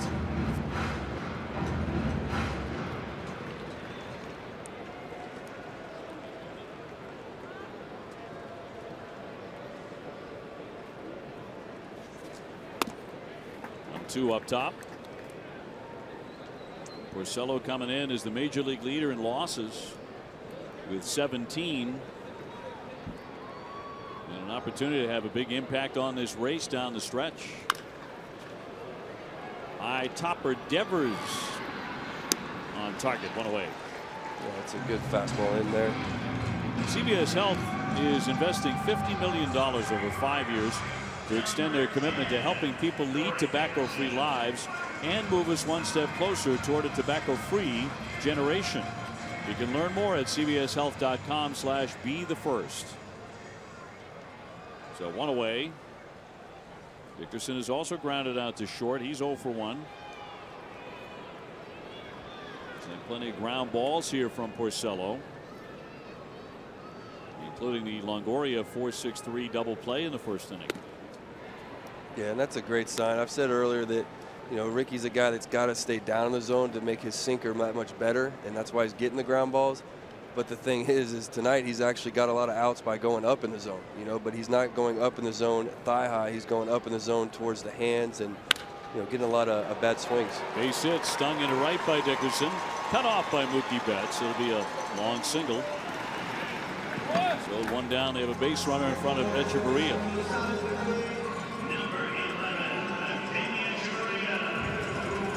Yeah, I mean, I think that pitch right there was the first time he really missed his spot all night. Just a fastball that kind of stayed flat down the middle, and Dickerson hit it to right. You see right here, the fastball set up away. He just kind of yanked it to the middle, and big league hitters are going to be able to hit that. But single's a lot better than something worse. And Mookie did a great job turning that ball and getting it back in. Echeverria with a base hit and then was caught stealing in the third. Thrown out by Vasquez. Well, the Rays hitters are still aggressive. I mean, they're up there hacking. Ricky's going to keep throwing strikes. They're going to keep swinging. That's when you're on like he is tonight. I mean, that's a good combination for a starting pitcher. Well, his pitch count in very good shape. 55, now 56 into center field on a liner. Jackie Bradley will make the catch. Jackie once again with a standout jump. That outfield is probably one of the best in the league. I mean, you talk about Kiermaier and his defensive plays last night. But, I mean, when you've got 3 center fielders out there playing left, center, and right, I mean, Jackie plays deep as it is anyways because he feels more comfortable running in than going back. I mean, as soon as that ball was hit, he was already 2 steps toward the ball. 2 down is Brad Miller. He's been a Porcello problem throughout his career. Getting .324 against Rick with 5 home runs in 34 at-bats. Yeah, Miller's that typical left-handed hitter that likes the ball down, and Ricky being a sinker ball, down ball pitcher, kind of runs into what his approach is. So I look for Ricky to kind of pound him in and up and in at the hands. He's gotten him once tonight on a fly to left. Go back to April. Miller's homered 7 times. He's also had some injury problems, but this one at Fenway for the 5th time in his career against Porcello. Bounding ball. Brock Holt will have that and throw him out. And that'll retire the side. No runs, 1 hit. 1 left. Still 1-0 Sox.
Coverage on NESN Sports Today will save you time with the latest breaking news, including a report on Bruins training camp. NESN Sports Today is presented by People's United Bank. See what know-how can do. Top half of the 6th inning, and it'll be Vasquez to lead it off, then Benintendi and Betts. Against Alex Cobb, hits are even at 4. The only run in the game, Mookie Betts with a solo shot in the 2nd off Cobb. And he hit it a long way down the left field line for his 22nd. The extent of the scoring so far. Line drive right field and another hit for Vasquez. I mean, he just keeps wearing that right center field gap out. I mean, hit the ball hard to right field first at bat, second at bat, little bloop single, and then that at bat again right over the right second baseman's head. You stay on top of the latest Red Sox news with NESN's free text alerts. From breaking news to in-game alerts, NESN will make sure you're in the know. To sign up, just text Red Sox to 536-536. Message and data rates may apply. It looks like Cash is going to stay true to his theory of the starting pitcher going 5-6 innings. He has an active bullpen. By the way, Vasquez with the 2 hits tonight is now a 300 hitter. He's batting .302. Yeah, we talked about it last night. He is, with at least 200 plate appearances, he is first in the American League and second in the Major League Baseball for catchers. So Jacob Faria loosening up in their bullpen. And Tampa Bay announcing in recent days that this will be their philosophy handling starting pitchers. Probably going to go only 5 or 6 innings at the most, and then they're going to turn it over to the bullpen and mix and match. Ground ball to Miller into second one. No relay throw on to first base. They do get the out. Vasquez at second. Benintendi becomes the runner at first. You know, and it seemed to work last night going into the 9th inning at least. You know, you mix pitchers, and at this point in the season it's tough, you know, because you've never seen these guys before. See a breaking ball. Benny hit the ball hard. You know, Miller did a good job of getting that ball to second base to get the lead out, and Benny running hard wasn't able to turn the double play. Now Mookie Betts, a home run and a ground out. 1 for 2.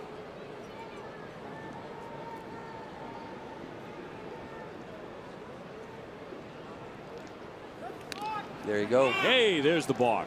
They listened to me. About time. Yeah, about time somebody listens to me. That's a balk on Cobb.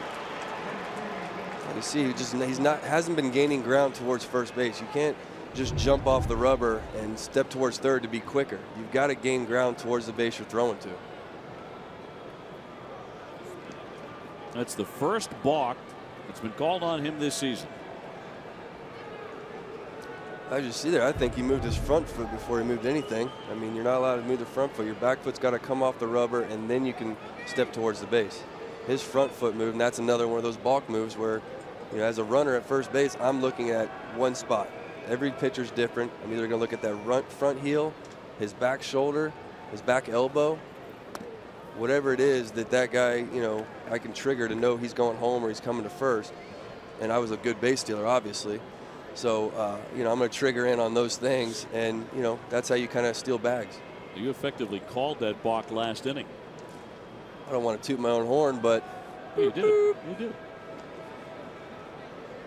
So Mookie trying to pick up his second RBI of the ball game. The next one will be his 90th. And he flares a foul. 1 ball, 1 strike. Alex Cobb's pitching line brought to you by Lexus, inviting you to see, hear, feel, and experience amazing. Jennings, the left-hander, has joined Faria in the pen. One of the guys that I played with, who I think is one of the most underrated players in the game, is Paul Goldschmidt. I mean, the guy that puts up, he's on the verge of being he's been a 30-30 guy, but he's on the verge of being a 40-40 guy. And you don't see a first baseman have 40 home runs, 40 stolen bases. But that's where I learned a lot of my stuff from, is just watching him. He's in the video room every day looking at that starting pitcher to pick up little things that he sees that he can steal that base on and help his team win. The Arizona Star, a 1-1 in there for a strike. Goldschmidt hitting .309, 34 homers, and 113 RBIs. I mean, those are David Ortiz kind of numbers. I mean, he does it year in and year out. I mean, you know, his team's just never been in that contention, so his MVP status has never been up there. But, you know, I think the year that McCutchen won, if you look at the numbers, I think he was leading in every category, but his team wasn't winning. One down Benintendi, kind of bluffing off second base. Long set by Cobb. And now time is granted, because that was taking forever. He takes long enough when the bases are empty. Right. That was 36 seconds. Yeah, with men on, that's probably about right. He's the third slowest worker in the majors behind Sonny Gray and Masahiro Tanaka. There he goes. The step will not get him, and a stolen base. Benintendi was in his head. Real smart base running right there. You know that he's going to take his time. You know, Cobb at this point, he needs to worry about getting bets out. He's got a home run off of him. So you see Benny knowing that Longo's playing back a little bit. He takes his chance and goes. That's just smart base running, and you know, that's where the Red Sox have differed this year as they have been in the past. You know, they've always been a home run hitting team, and now they're a team that can do so many different things and beat you on the bases now. Infield in, and the 1-2 to Mookie. Breaky ball. He jumps back out of the way. Moreland on deck. We'll see if this inning is it for Cobb. He's at 92 pitches. Runner at third. Red Sox ahead 1-0. Trying to double that.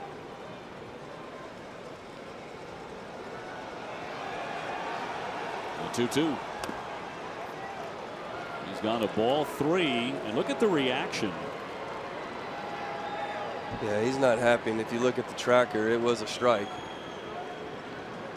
But you couldn't tell from this angle, but up here you can see Benny was messing with him at third base as well. So he's definitely got it in his head, and he's rattled him a little bit. Might even rattle Jeff Nelson. Take a look at this. And the reaction looked like a strike. Hands on his head in protest. 3-2.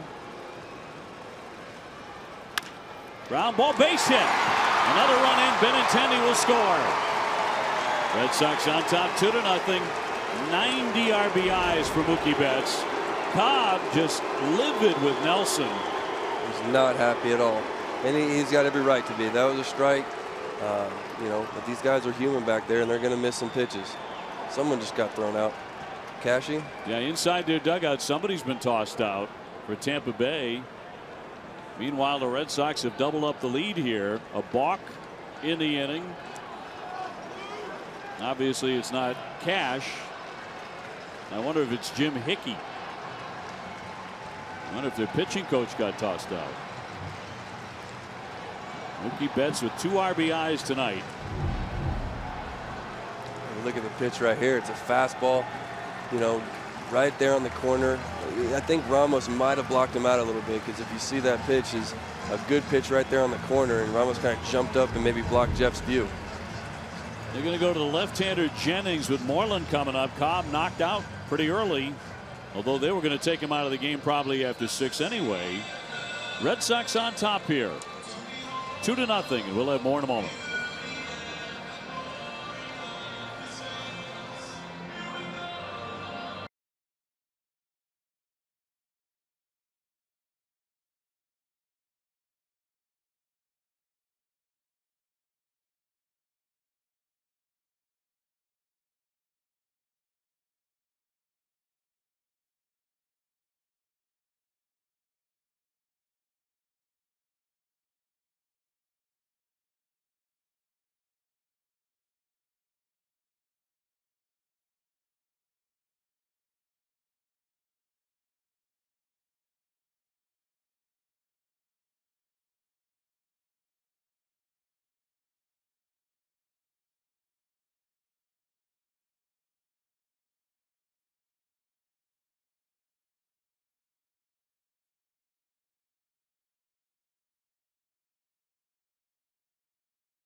Left-hander Dan Jennings on to take on Moreland. Mookie Betts at first after the RBI single. Mitch on the night, a double and a strikeout. We saw Jennings last night. One of the 10 pitchers they used. He worked a third of an inning, a strikeout and a walk. They use him a lot. This is his 73rd appearance. Yeah, he's definitely a workhorse. He's kind of always had the same role. He's been in that 6th, 7th inning guy.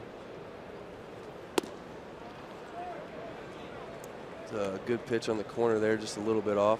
I want to correct myself earlier, by the way. I gave Goldie a little more credit than I should have, but you know what? He deserved it. But he's been almost a 30-30 guy. He's been 20-20 2-3 years in a row. Heck of a player. Yeah. As you say, a perennial MVP candidate. 2-0 in there for a strike. I saw Cobb there on the bench kind of chirping a little bit. He's obviously upset with you know, the call earlier, and then he thought that pitch that Jennings threw was a strike as well. Cobb now watching from the dugout. We know who got booted from the game by Jeff Nelson. It was Logan Morrison, who's not playing tonight. Wow. But was unhappy with the home plate umpire. Yeah, you know, a lot of times down that dugout there, not in the dugout, but right behind it, they've got, you know, a batting cage and they've got TVs and cameras, so you can see what's going on, and you got computers. So, you know, to players' fault, sometimes you go down there and watch it, and then you run back up real quick and start screaming and get yourself in trouble. So he will not be participating in this one tonight. No, he will not. He participated last night, though. The 3-1. And he walked him. Another one that was very close.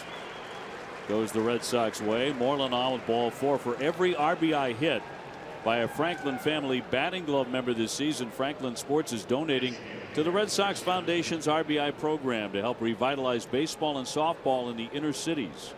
Franklin Sports is a proud partner of the Red Sox Foundation and Major League Baseball. Yeah, you can see the pitchers on the Rays starting to get a little frustrated.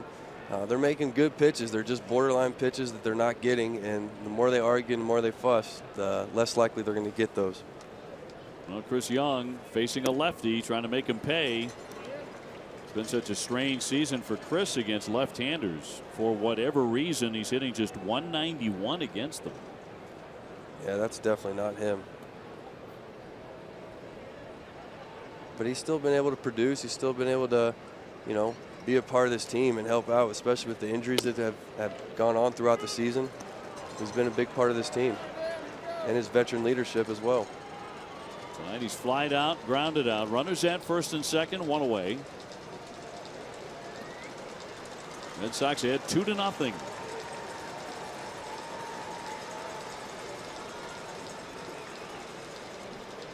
Betts and Moreland aboard. And the 0-2.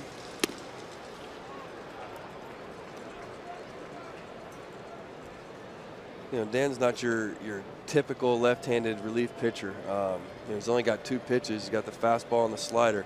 You know, but where he's been able to be successful. He's able to throw that slider a little bit harder when he needs to, or a little bit slower when he needs to, and that's where he kind of changes his speed and his looks. Rafael Devers on deck.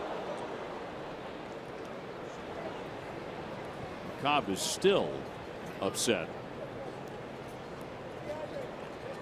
There's no denying it certainly looked like a strike, but he was unable to get Betts. He gave up the base hit to Mookie right after that. Right. And what makes it worse is that's the last batter he faced. So he gave up an RBI hit on a pitch he should have had a strikeout on. And now he's out of the game. He's got to watch. Rolled foul by Young, staying alive here. 85-mile-an-hour slider. But I mean, that goes to show you how important a catcher is behind the plate. A guy that can stay down and get a call. And a few years ago, they had one of the best in Molina. Molina was back there, and Jose Molina, he was one of those guys in like a pillow back there. You know, he was able to get pitches 2 feet off the plate and get a strike somehow.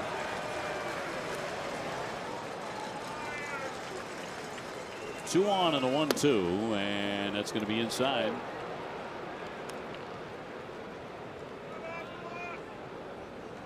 Two and two.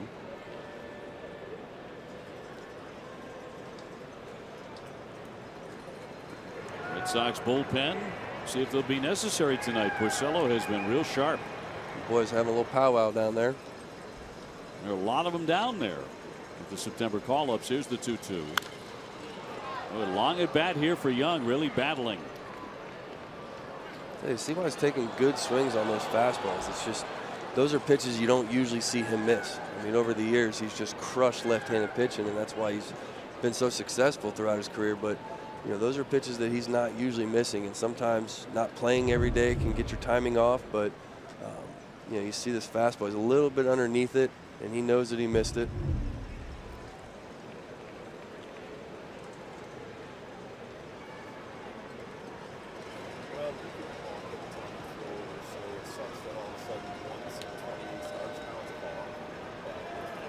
Betts at second, Moreland at first with one down. Red Sox coming off a 15-inning victory in the wee hours of the morning.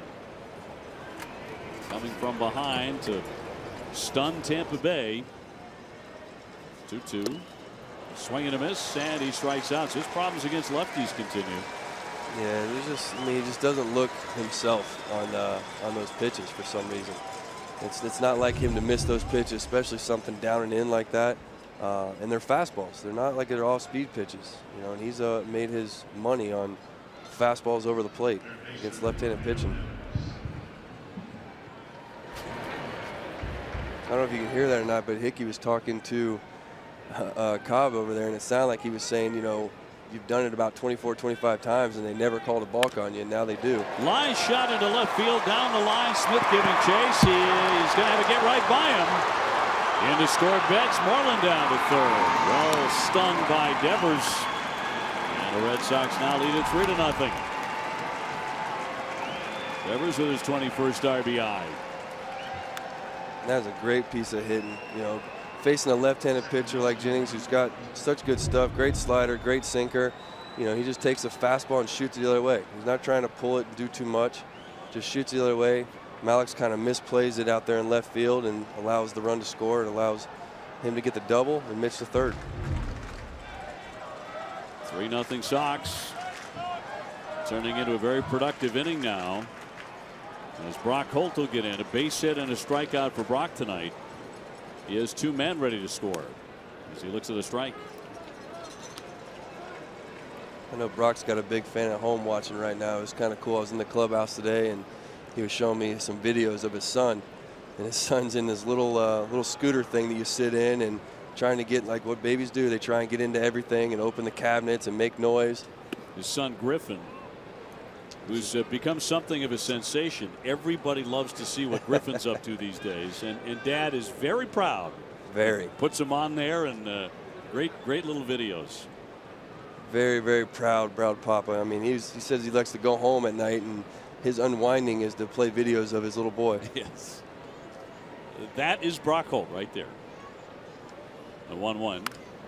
Hard hit but foul.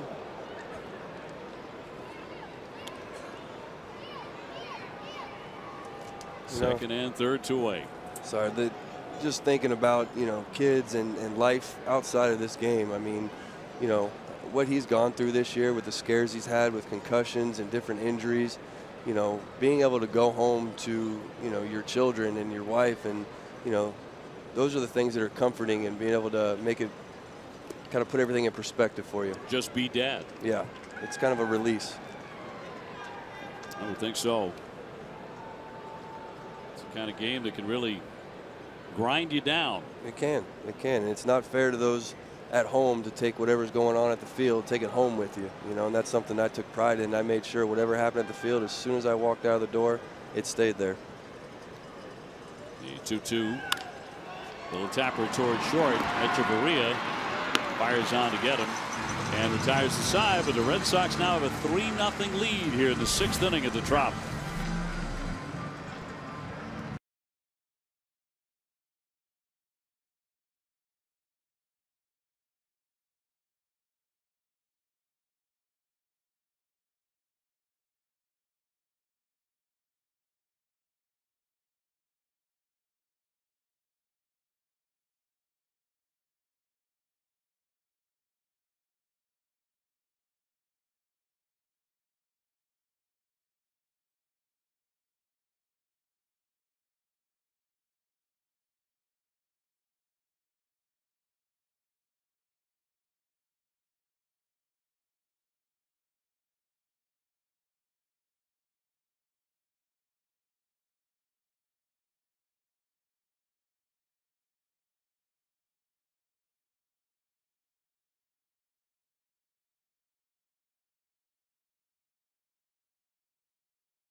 When you enroll and speed past the line with on-the-go ordering.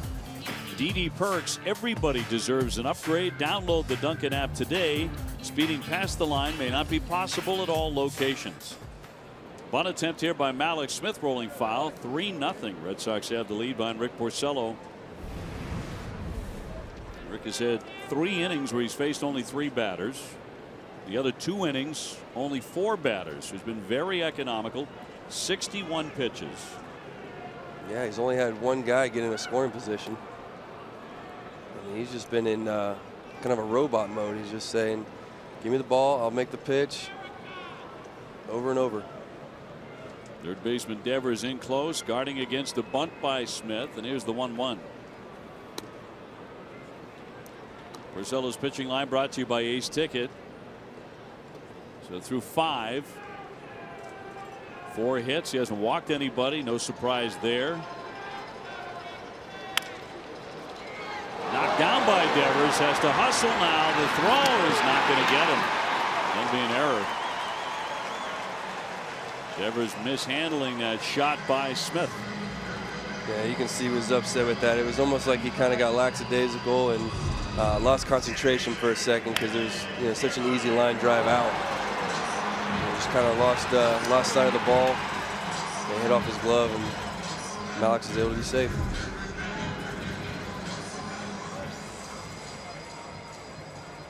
It was his 10th error of the season. And Kiermaier next. He's 1 for 2 with a base hit.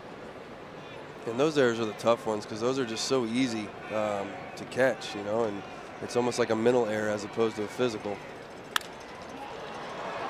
Fly ball left center. Jackie Bradley to take command. Kiermaier a fast out. 1 gone. Time for a game break. Brought to you by Jordan's, the furniture store of the Boston Red Sox. Here's our man Tom Caron.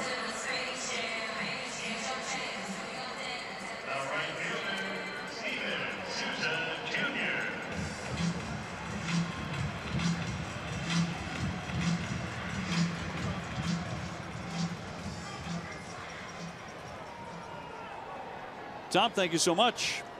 Steven Souza has struck out and flied to right. 0 for 2 tonight. Runner at first base on the error.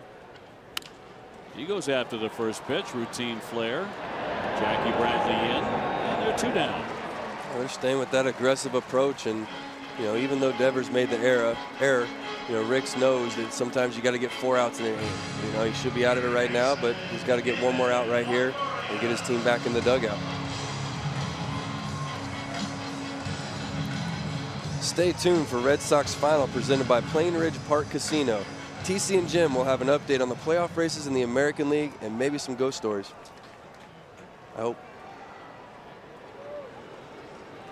Faria all by himself now in the bullpen for Tampa Bay. And Longoria climbing in. He is the only extra base hit against Porcello tonight, the double. He's 1 for 2. He had a pretty good game last night. He had RBI, a couple hits. Made some good plays at third. He's had a nice solid season. Yeah. I don't think anyone would refer to Longoria as a superstar, but he's I think very much a face of the franchise. He, along with Chris Archer in particular, become those guys. Yeah, I would agree with you. He's definitely, you think Rays, you think Longoria, and he's not having the season that he's used to having, but it's still a respectable, good season. Runner goes, fly ball into right field. Mookie Betts should handle this. Moving over toward the line, he makes the play to retire the side. Porcello pitching around the error. 9 pitches, 3-0 Red Sox.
Rockies live right after the game. TC and Jim will break it all down. You'll hear from Rick Porcello and John Farrell.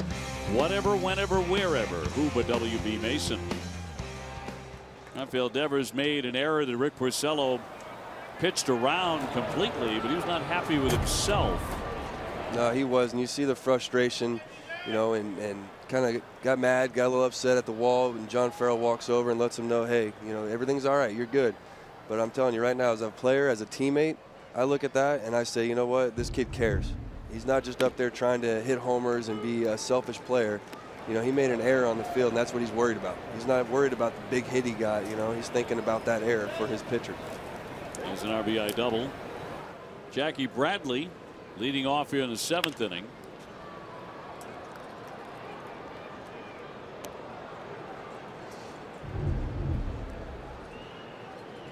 And you see an easy out. I mean, it's a soft line drive that, you know, 9 times out of 10 he makes that play. It's so easy to kind of got lackadaisical and kind of hit off the heel of his glove and bounced out.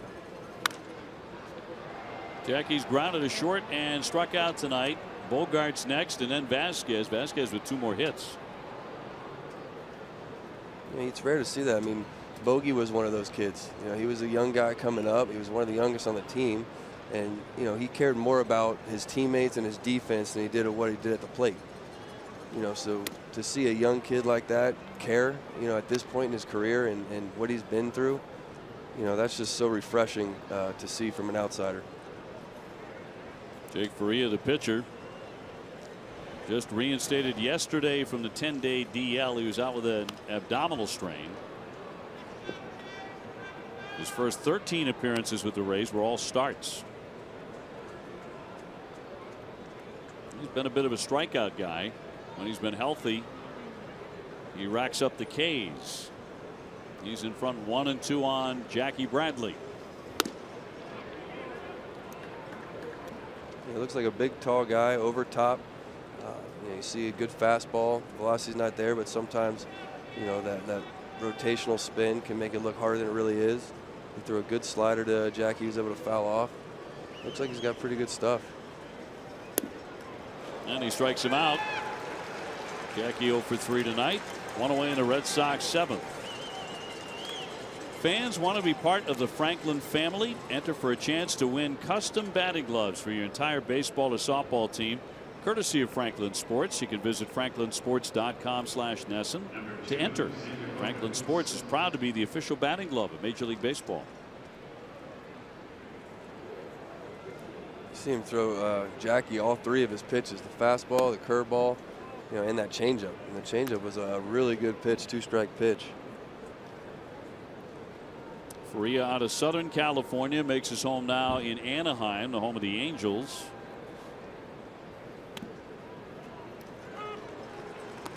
Drafted out of Gar Hills High School in California, which counts a handful of major leaguers among its alumni, including the right-hander Chris Medlin, outfielder Shane Mack, and infielder Brett Barbary. To center field, right there, Kiermaier, though, shaded over a bit. And Xander Bogaerts is 0 for 4 tonight, 2 away. Coming off a 4-hit game. 2 up, 2 down in the 7th for Vasquez. See if the defense kind of makes a little bit of an approach change. I mean, last night he came in off the bench and got a base hit between the hole at you know, 3rd and short. Tonight he's gotten 3 hard hit balls towards right field. He really ought to have 3 hits. Yeah, Souza made a great catch. 2 for 3, but Souza laid out for the first one to snatch it. Just looks so calm at the plate. I mean, I know when you're locked in and, you know, you're not even thinking. You're up there and you're not thinking about mechanics. You're not thinking about pitch. You're just trying to think see ball, hit ball. And that's where he's at right now. Pulls that one behind the bag. Longoria with a lengthy throw and puts him away. Red Sox go 1-2-3. We're in the middle of the 7th inning. It's 3-0 Boston.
And is brought to you by Southwest. Yes to low fares with nothing to hide. That's transparency. Ford Trucks, built Ford Tough, the official truck of the Boston Red Sox. McDonald's, any McCafe muffin with any size coffee, just $1.99. Digital Federal Credit Union. See what DCU can save you. And by the great folks at Sullivan Tire and Complete Auto Service. Bottom of the 7th inning. Porcello has been terrific. Tossing a 4-hit shutout at the moment. Duda, Ramos, Dickerson will all see him for the 3rd time.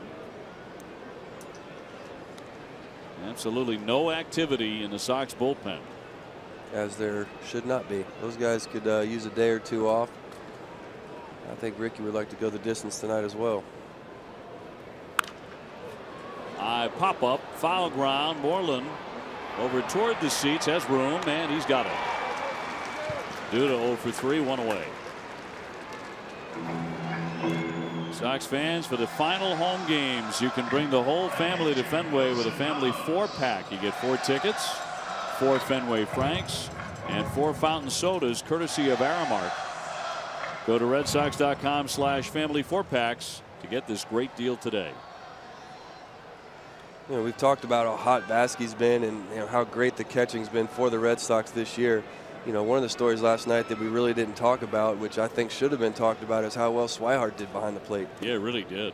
You know, I mean, a guy that's come off that bad injury from last year. You know, he's been in the minor leagues all season long. He's been catching, but he's still, you know, kind of recovering from that injury. But it's not easy for a young guy to come into that game in that situation, you know, against hitters he hasn't seen all season. He's going and catching Kimbrel the 1st inning in there, a guy he hasn't caught all season. You know, I mean, that's not easy to do. And his game plan, his game calling, you didn't see anybody shaking him off. You know, everybody was on key with him. Also dropped down a heck of a good bunt. Yes, he did. For a base hit. That was huge. I was able to get the runner to 3rd. You know, he was a factor in last night's game, and I think that's a story that should be talked about a little more. I think both he and Devin Marrero played a very big role down to get this one. Devers up and over. 2 up, 2 down. Boy, a lot of fast innings for Rick Porcello tonight, huh? Yeah, it is. And you know what? Like I said, this is a great combination for a guy who likes to throw a lot of strikes, throws a sinker ball really well. You know, you got a team that's really aggressive, you know, so if you got a sinker ball and you're able to throw strikes, you're going to get quick outs. 2-away Dickerson now. He's singled and grounded to short. The Yankees did win their game 9-3 over the Orioles. Well, the Orioles really cratering.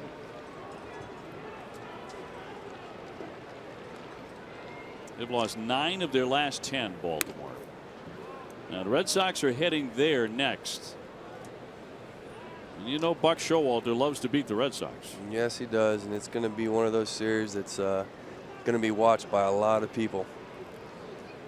Be the last one of the year. The early season series were watched by a lot of people. Yeah, you know what? There's been a lot of back and forth controversy between those teams. I mean, for years, but you know, this year as well. And you know, this point in the season, I really hope nothing stupid happens. I hope that they both go out there and just play the game the right way, and you know, let the better team win. Thoroughly expect that to happen because it's really died down. It's completely normal now. It has been for the last several series, but for a while there early, it was the hottest thing in baseball. Yeah, but you know as well as I do, it doesn't take much to kind of kick that back up again. Yeah. I mean, one missed pitch that just kind of runs up and in on somebody, or if Petey gets, you know, a slide into second again. I mean, you know, anything can trigger that. Foul out of play by Dickerson. It was good power, 26 homers. For the Sox, 3 runs on 7 hits. And for Tampa Bay, nothing across, just 4 hits against Porcello. Yeah, he's been a robot tonight. I mean, he's just been on a mission. You know, everything's been intact. He looks like he's been in control the whole night. Dickerson with 1 hit in the series. 2 for his last 28. So a good time to get him. Yeah, and he's had a pretty decent year. I mean, it's been tough. He's come from a National League over in the NL West and then all the way over to the AL East, and he's done pretty well for himself moving divisions and leagues. 2-2. Line shot. Oh, nice play by Brock Holt to steal a hit. Diving highway robbery of Dickerson. Porcello very appreciative. 3-0 Boston at the end of 7.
Since 1924 is bringing Bruins Fan Fest to Boston this weekend.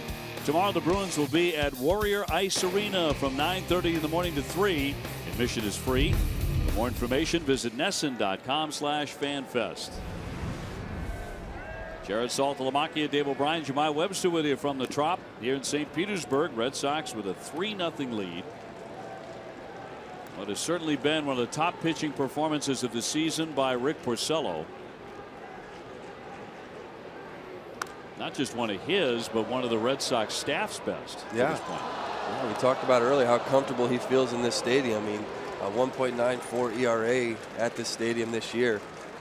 You know, he's had a little bit of success against the Rays, maybe not this year, but he definitely likes throwing at this stadium.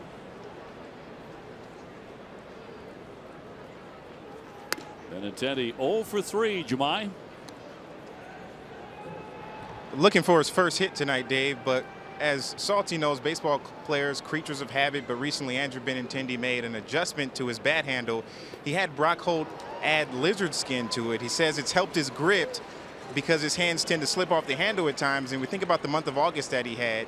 Hit .333, 6 home runs, 19 RBIs, so something is working. It appears he's going to be sticking to it, and it's also nice to see the Flow Bros helping each other out a little. Oh, yeah, you know they stick together. Oh, without a doubt. Brock very sure-handed, just made an outstanding defensive play. There's a little looper, and Longoria back to make the play. First out, one gone in the Red Sox 8th. Tomorrow at noon, don't miss Red Sox first pitch presented by Joseph Abboud, available at Men's Warehouse. TC and Jim will analyze the Red Sox starting rotation as they look ahead to a potential postseason matchup.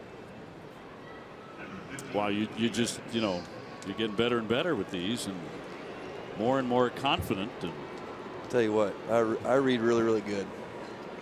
You read really well. Oh, okay. Oh. Hooked on phonics. It worked for me. Mookie Betts has homered and singled.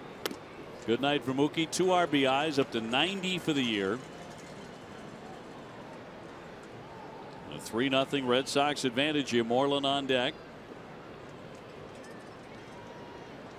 To win tonight, the Red Sox win this series. They have already won the season series from Tampa Bay. They accomplished that early this morning with the 15-inning win. They're now 10-7 against Tampa Bay. Yeah, I mean, if they can just win, concentrate and focus on winning every series, I mean, they've got this division locked up. The 1-1. Popped him up into short left. Out goes Echeverria. Smith on. 2 up, 2 down. And Moreland will climb in next. Mookie Betts having 90 RBIs. Benintendi getting close to that as well. You know, Mitch has been coming on strong and helping out. I mean, you're missing a big key of this lineup that this team has had for over a decade, you know, with Big Papi. You know, so any little help you can get, I mean, is a huge factor. And those guys have stepped up in a big way. You know, that's some tough shoes to fill. The Red Sox have been playing the last 3 ball games without Hanley Ramirez. There's a biceps situation, a biceps injury. And as John Farrell describes it, even though the MRI was inconclusive, it's troubling Hanley. And John Farrell said he just can't trigger the way he's used to. So he's on the shelf right now. Downstairs on Mitch, who has doubled, struck out, and taken ball 4 tonight. And Hanley knows his body. He knows what he's capable of doing. And we talked about it a little bit last night. You know, I was taught at a young age that if you can play through pain without hurting your team, then do it. But if you feel like you're not going to be able to perform and help your team, then it's best for you to be on the bench and, you know, waiting it out. You were taught that as a professional? Yes, as a young age of my professional career. You know, Marlon Byrd, Mike Young, when I was in Texas, you know, I played through a lot of injuries that, you know, affected my swing, affected my play. And, you know, they told me, I said, listen, if it's going to hurt the team, then you need to take a few days. Which is a mature point of view that a lot of young athletes are expected to adopt, and not everybody can. No, it's not easy. I mean, at a young player, you're trying to establish yourself in this game. You're trying to establish yourself in the league. So, you know, you take days off. Those are days that you could be out there playing. And, you know, you don't want to do that. And you want to show your teammates that you're part of the team, and you want to grind through the you know, pains. Fly ball pretty well hit. Smith backing up there and has the room to make the play and retire the side. That's all for the Sox here in the 8th inning. Don't go anywhere. We invite you to stay in the park. Look, these 2 clubs.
Fly ball struck to right. Betts racing back. It's going to be over his head off the bat of Echeverria.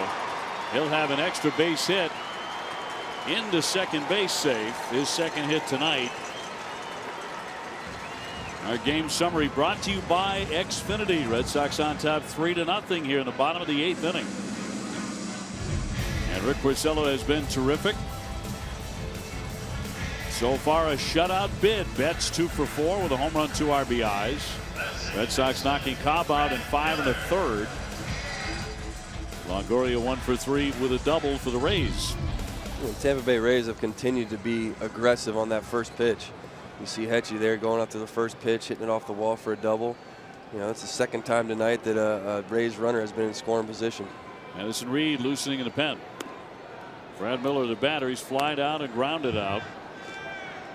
Lead-off double here in the 8th inning as the Rays try and break through. This is where Ricky's been good tonight. He's been able to keep himself out of big innings and, you know, get the ground ball when he needs it. It's a guy he's had issues with in the past. Miller with 5 career home runs against Rick Porcello, but Porcello has been keeping the ball down. He has. He's kept him in check tonight, and like I said before, he's a robot. He's out there just, you know, wherever the glove's at, he's hitting it. Popped him up. Sky high. Devers with a play near the bag, and then make the play. 1 away. Tomorrow at 12:30, don't miss Red Sox Game Day Live presented by DCU. TC and Jim will preview Eduardo Rodriguez start against the Rays. DCU, Digital Federal Credit Union. What can DCU save you? Sends up Malik Smith, who has flied out and reached on an error. He tried to bunt his last at bat, you know, on the first pitch, didn't get it down. You know, he's a guy that's fast. It's almost, you know, I don't understand why he hasn't tried it more often. Attendance tonight here at the Trop, 14,942. Very close to the crowd they had last night. It was not true at the end. No, 1,400. 1 o'clock this morning.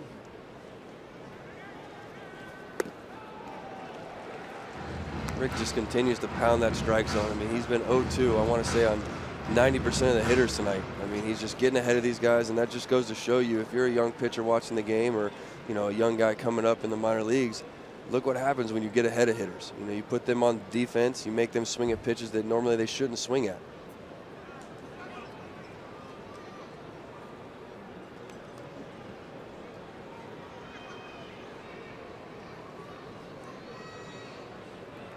Echeverria, the runner at second with 1 gone. Porcello trying to keep his shutout bid intact. He's done a great job so far tonight of taking pressure off the Red Sox bullpen, which was obviously used a ton through the 15-inning game. Yes, they were, and you know, it's the guys that have been there all season long that they had to use as well. And, you know, at this point in the season, it'd be nice to give a few of those guys a day off here and there. You know, Kimbrel, I know, had a few days off already, so I'm sure he was happy to be back in. Tried to sneak it in, but missed. And that's not a bad 0-2 pitch. I mean, you know, if you're going to throw an 0-2 pitch, the pitch before was a curveball that he kind of left up in the zone and got away with it. You know, and that one he made sure that I'm not going to miss over the middle.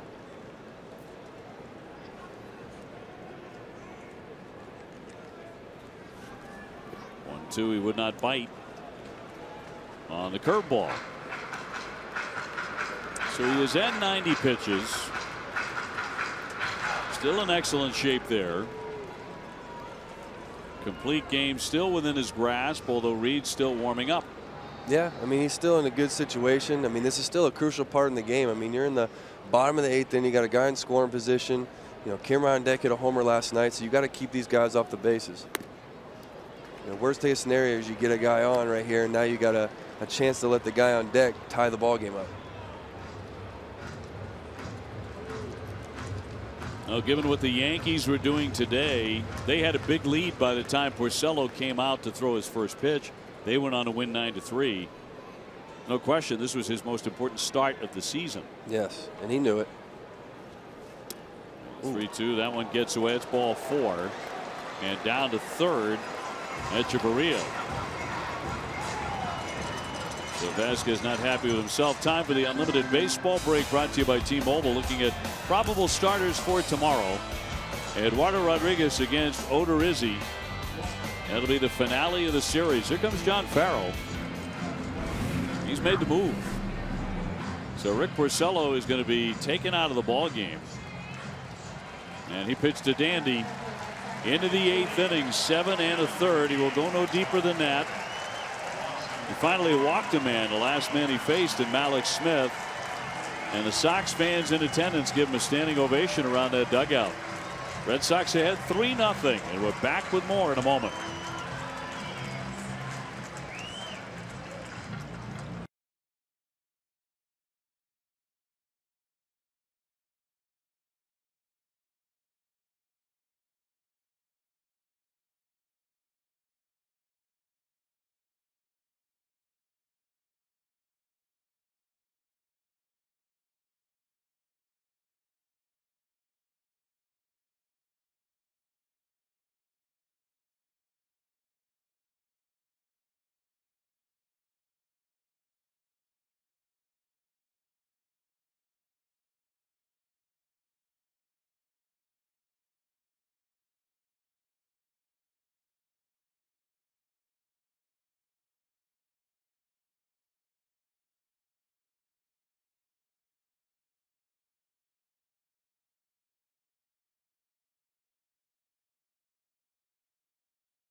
Addison Reed out of the bullpen, tossing over to first base. Malik Smith on with a walk.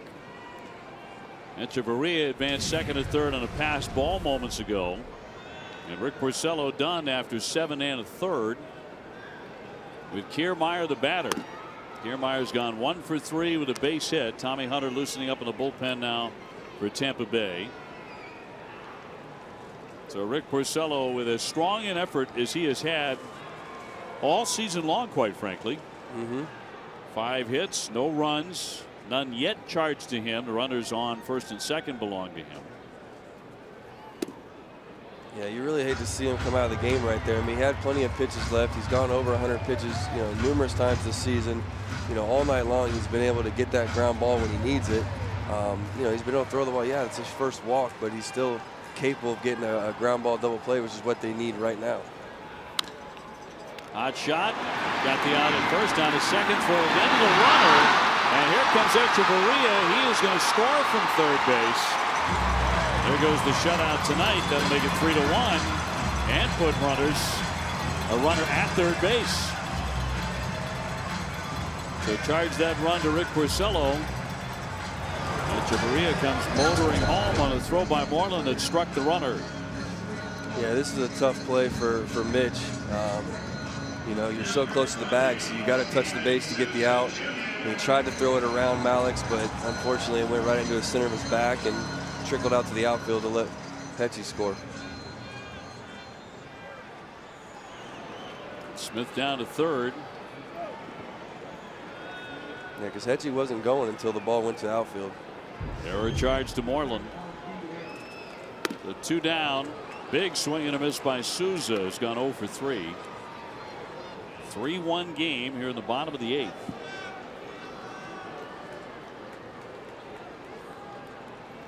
Souza with a strikeout and 2 flyouts.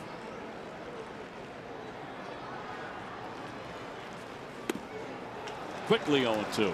Yeah, he's been missing a lot of fastballs. You can tell, as a hitter, when you're missing the fastball, either you're thinking too much, you're thinking about what the pitch is, and then you're not seeing it, or you're just mechanically something's not right where you're just underneath the pitch a lot. And he looks like he's got a little of both.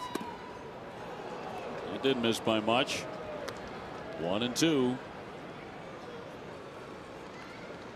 Power hitters go through this little rut where You know, they're going to strike out a lot anyways because they're home run hitters.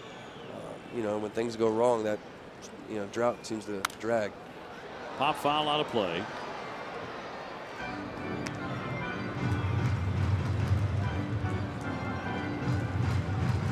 So Tampa Bay finally on the board here in the 8th inning.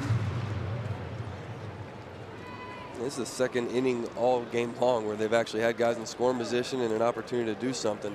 And you saw a lot of left on base last night with both teams. You know, and the Rays just really had an opportunity. The Red Sox have done a great job of being able to get guys in and manufacture some runs.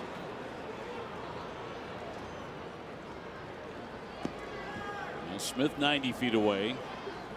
Runner at third and the 2-2. He left that one high, so the count is filled up. Longoria would be next. You know, Souza is struggling right now, but he's still such a dangerous hitter that you don't want to just, okay, he's struggling, I'm going to throw fastballs down the middle. Even though he's missing fastballs, you still have to make your location and make your pitch. Reads 3-2. He struck him out. Runner frozen at third. 1 run scores. We go to the 9th. Red Sox 3, Tampa Bay 1.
Amica Insurance, great service, great coverage, great price for auto, home, life insurance. And the K by Reed as he puts away Souza with another run 90 feet from the plate.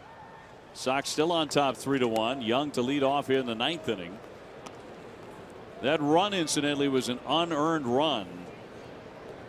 So Porcello does not allow an earned run in 7 1/3, just 5 hits and 1 walk. It was a clutch performance by Mr. Porcello. That definitely was. Duda making the catch. 1 man gone. You know, he just put the team on his back tonight and said, hey, I got you guys. You go ahead and take tonight off bullpen, except for you, Kimble. You're going to have to come in and lock it down for me. As the best closer in the game. Number 11, Rafael Devers. So 1 away for Devers. He's got an RBI double tonight. Part of the Red Sox uprising in the 6th inning. They scored 2 times. Low scoring game. And another close one between the Sox and the Rays. Always seems to be the case. Yep. It's never over here, that's for sure. The Sox win this one. They go to 22 games over 500 for the first time this year.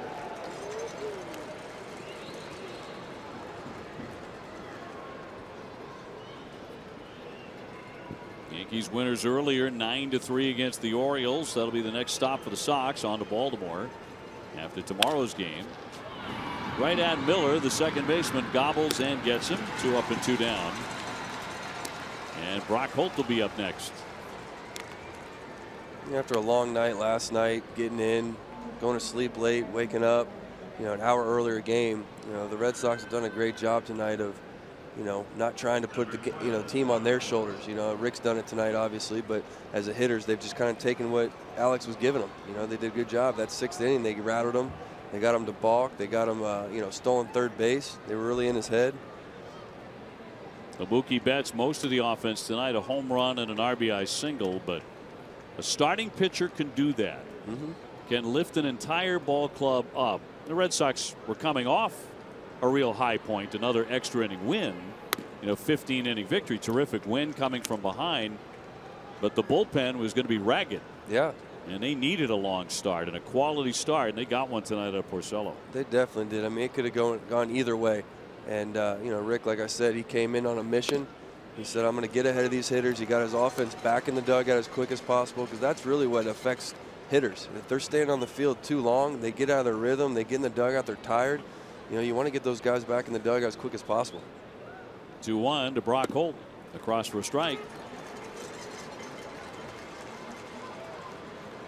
Kimbrel loosening up in the bullpen. Addison Reed getting out of any further damage with a big K. Here comes the 2-2. Hard hit foul.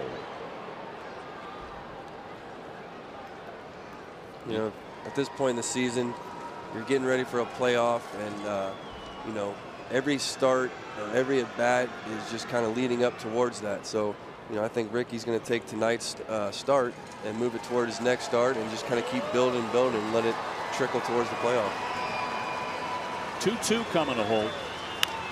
Lunging in a liner caught by Longoria. And that'll retire the side. 1-2-3 they go. So it is on to the bottom half of the 9th inning. It is Kimbrel time here at the Trop. Sox up 3-1.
Sponsored by Southwest.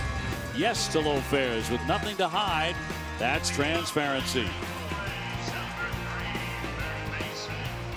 Inside the Trop, where it's always noisy, and it doesn't have anything to do with how many fans are here.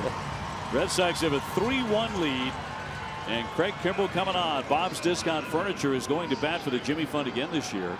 Bob will donate $1,000 to the Jimmy Fund for every game saved this season. Everybody saves at Bob's, the only choice for untouchable furniture value Available in store or at mybobs.com. They're going to lock it up for his 33rd save. He's 5-0, a 1.45 earned run average, 117 strikeouts in 62 innings. First man in is Longoria, who's gone 1 for 3.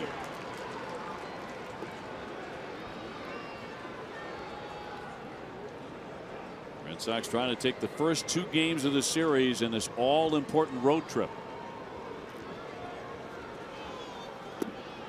He went 0-2. You know, the Braves had a lot of young guys that threw really hard. There's a couple of guys that I can remember that were a lot like a Kimbrel. They're a shorter guy, but they threw really hard. You know, but what Kimbrel's been able to do at such a young age and being so successful, I mean, he kind of got thrown into the fire as the closer for the Atlanta Braves, and you know, just kind of ran with it. Didn't look back.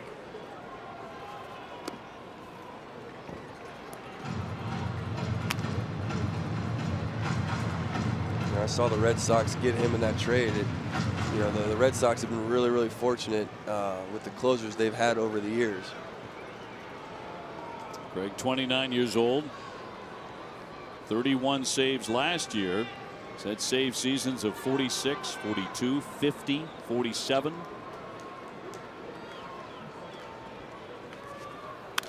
1-2 punch foul out of play. Which is impressive because if you think about, you know, the Braves weren't the division title winning team every year when he was there. You know, for him to be able to put that many saves together on a team that didn't win that many games, it shows how good he really was.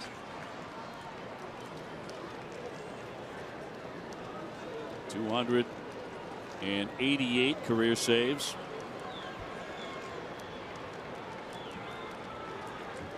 Look at the fan Longoria. He does. 1 down.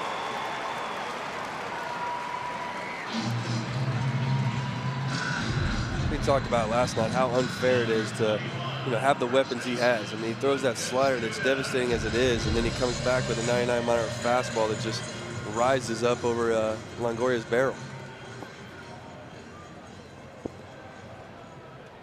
1 away, 9th inning. Sox up 3-1. Lucas Duda has gone 0 for 3. You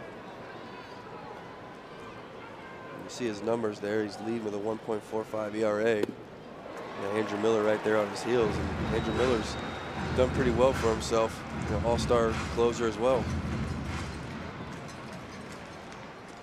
And occasionally 5th inning man. And 5th inning, 8th inning, 7th inning. Maybe he'll start an inning. He's back with the Indians. He's been activated off the DL. The 0-1 pitch. Quickly 0-2.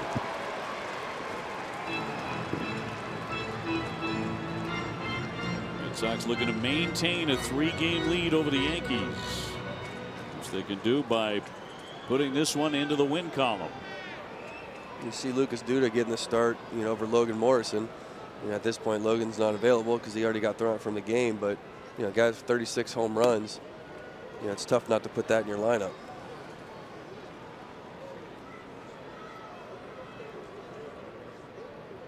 The Indians did win. They beat Kansas City 8-4. If you missed it, they lost last night.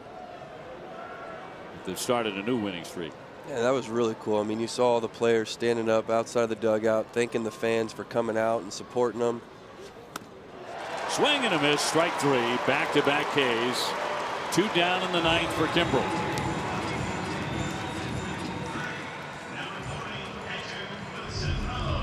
You know, again, Kimbrel does what he's been doing all season long. That fastball just, you know, throwing 97, 99 miles an hour up at the hands like that. It's just an unhittable pitch.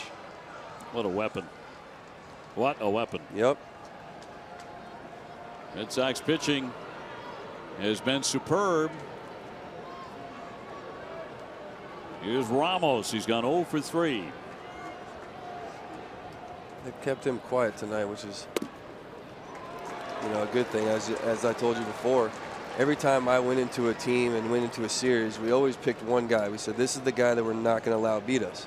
You know, a lot of times it's Longoria, but, you know, whoever the hot hitter is. Ramos is a hot hitter. You know, obviously Longo can do so many things, but you know, you pick that guy, and that's the guy that in a damaged situation, you walk him if you have to. But you're not going to let him beat you. He is just pouring in strikes. We've seen him like this so many times this year, where he seemingly can throw it in the strike zone every single pitch. Yep. The breaking ball or the fastball, and usually he finishes them off with that rising heat. 0-2. Liner on one hop, knocking down Bogaerts. He's up and gunning. He skips it. That's the ball game. The Red Sox win it. Xander Bogaerts with a really fine play to seal it. Kimbrel picks up the save. Rick Porcello impacted this one as much as he's impacted any game all year. Yep. He was outstanding. He was outstanding tonight, and that win is 100% on his shoulders right there.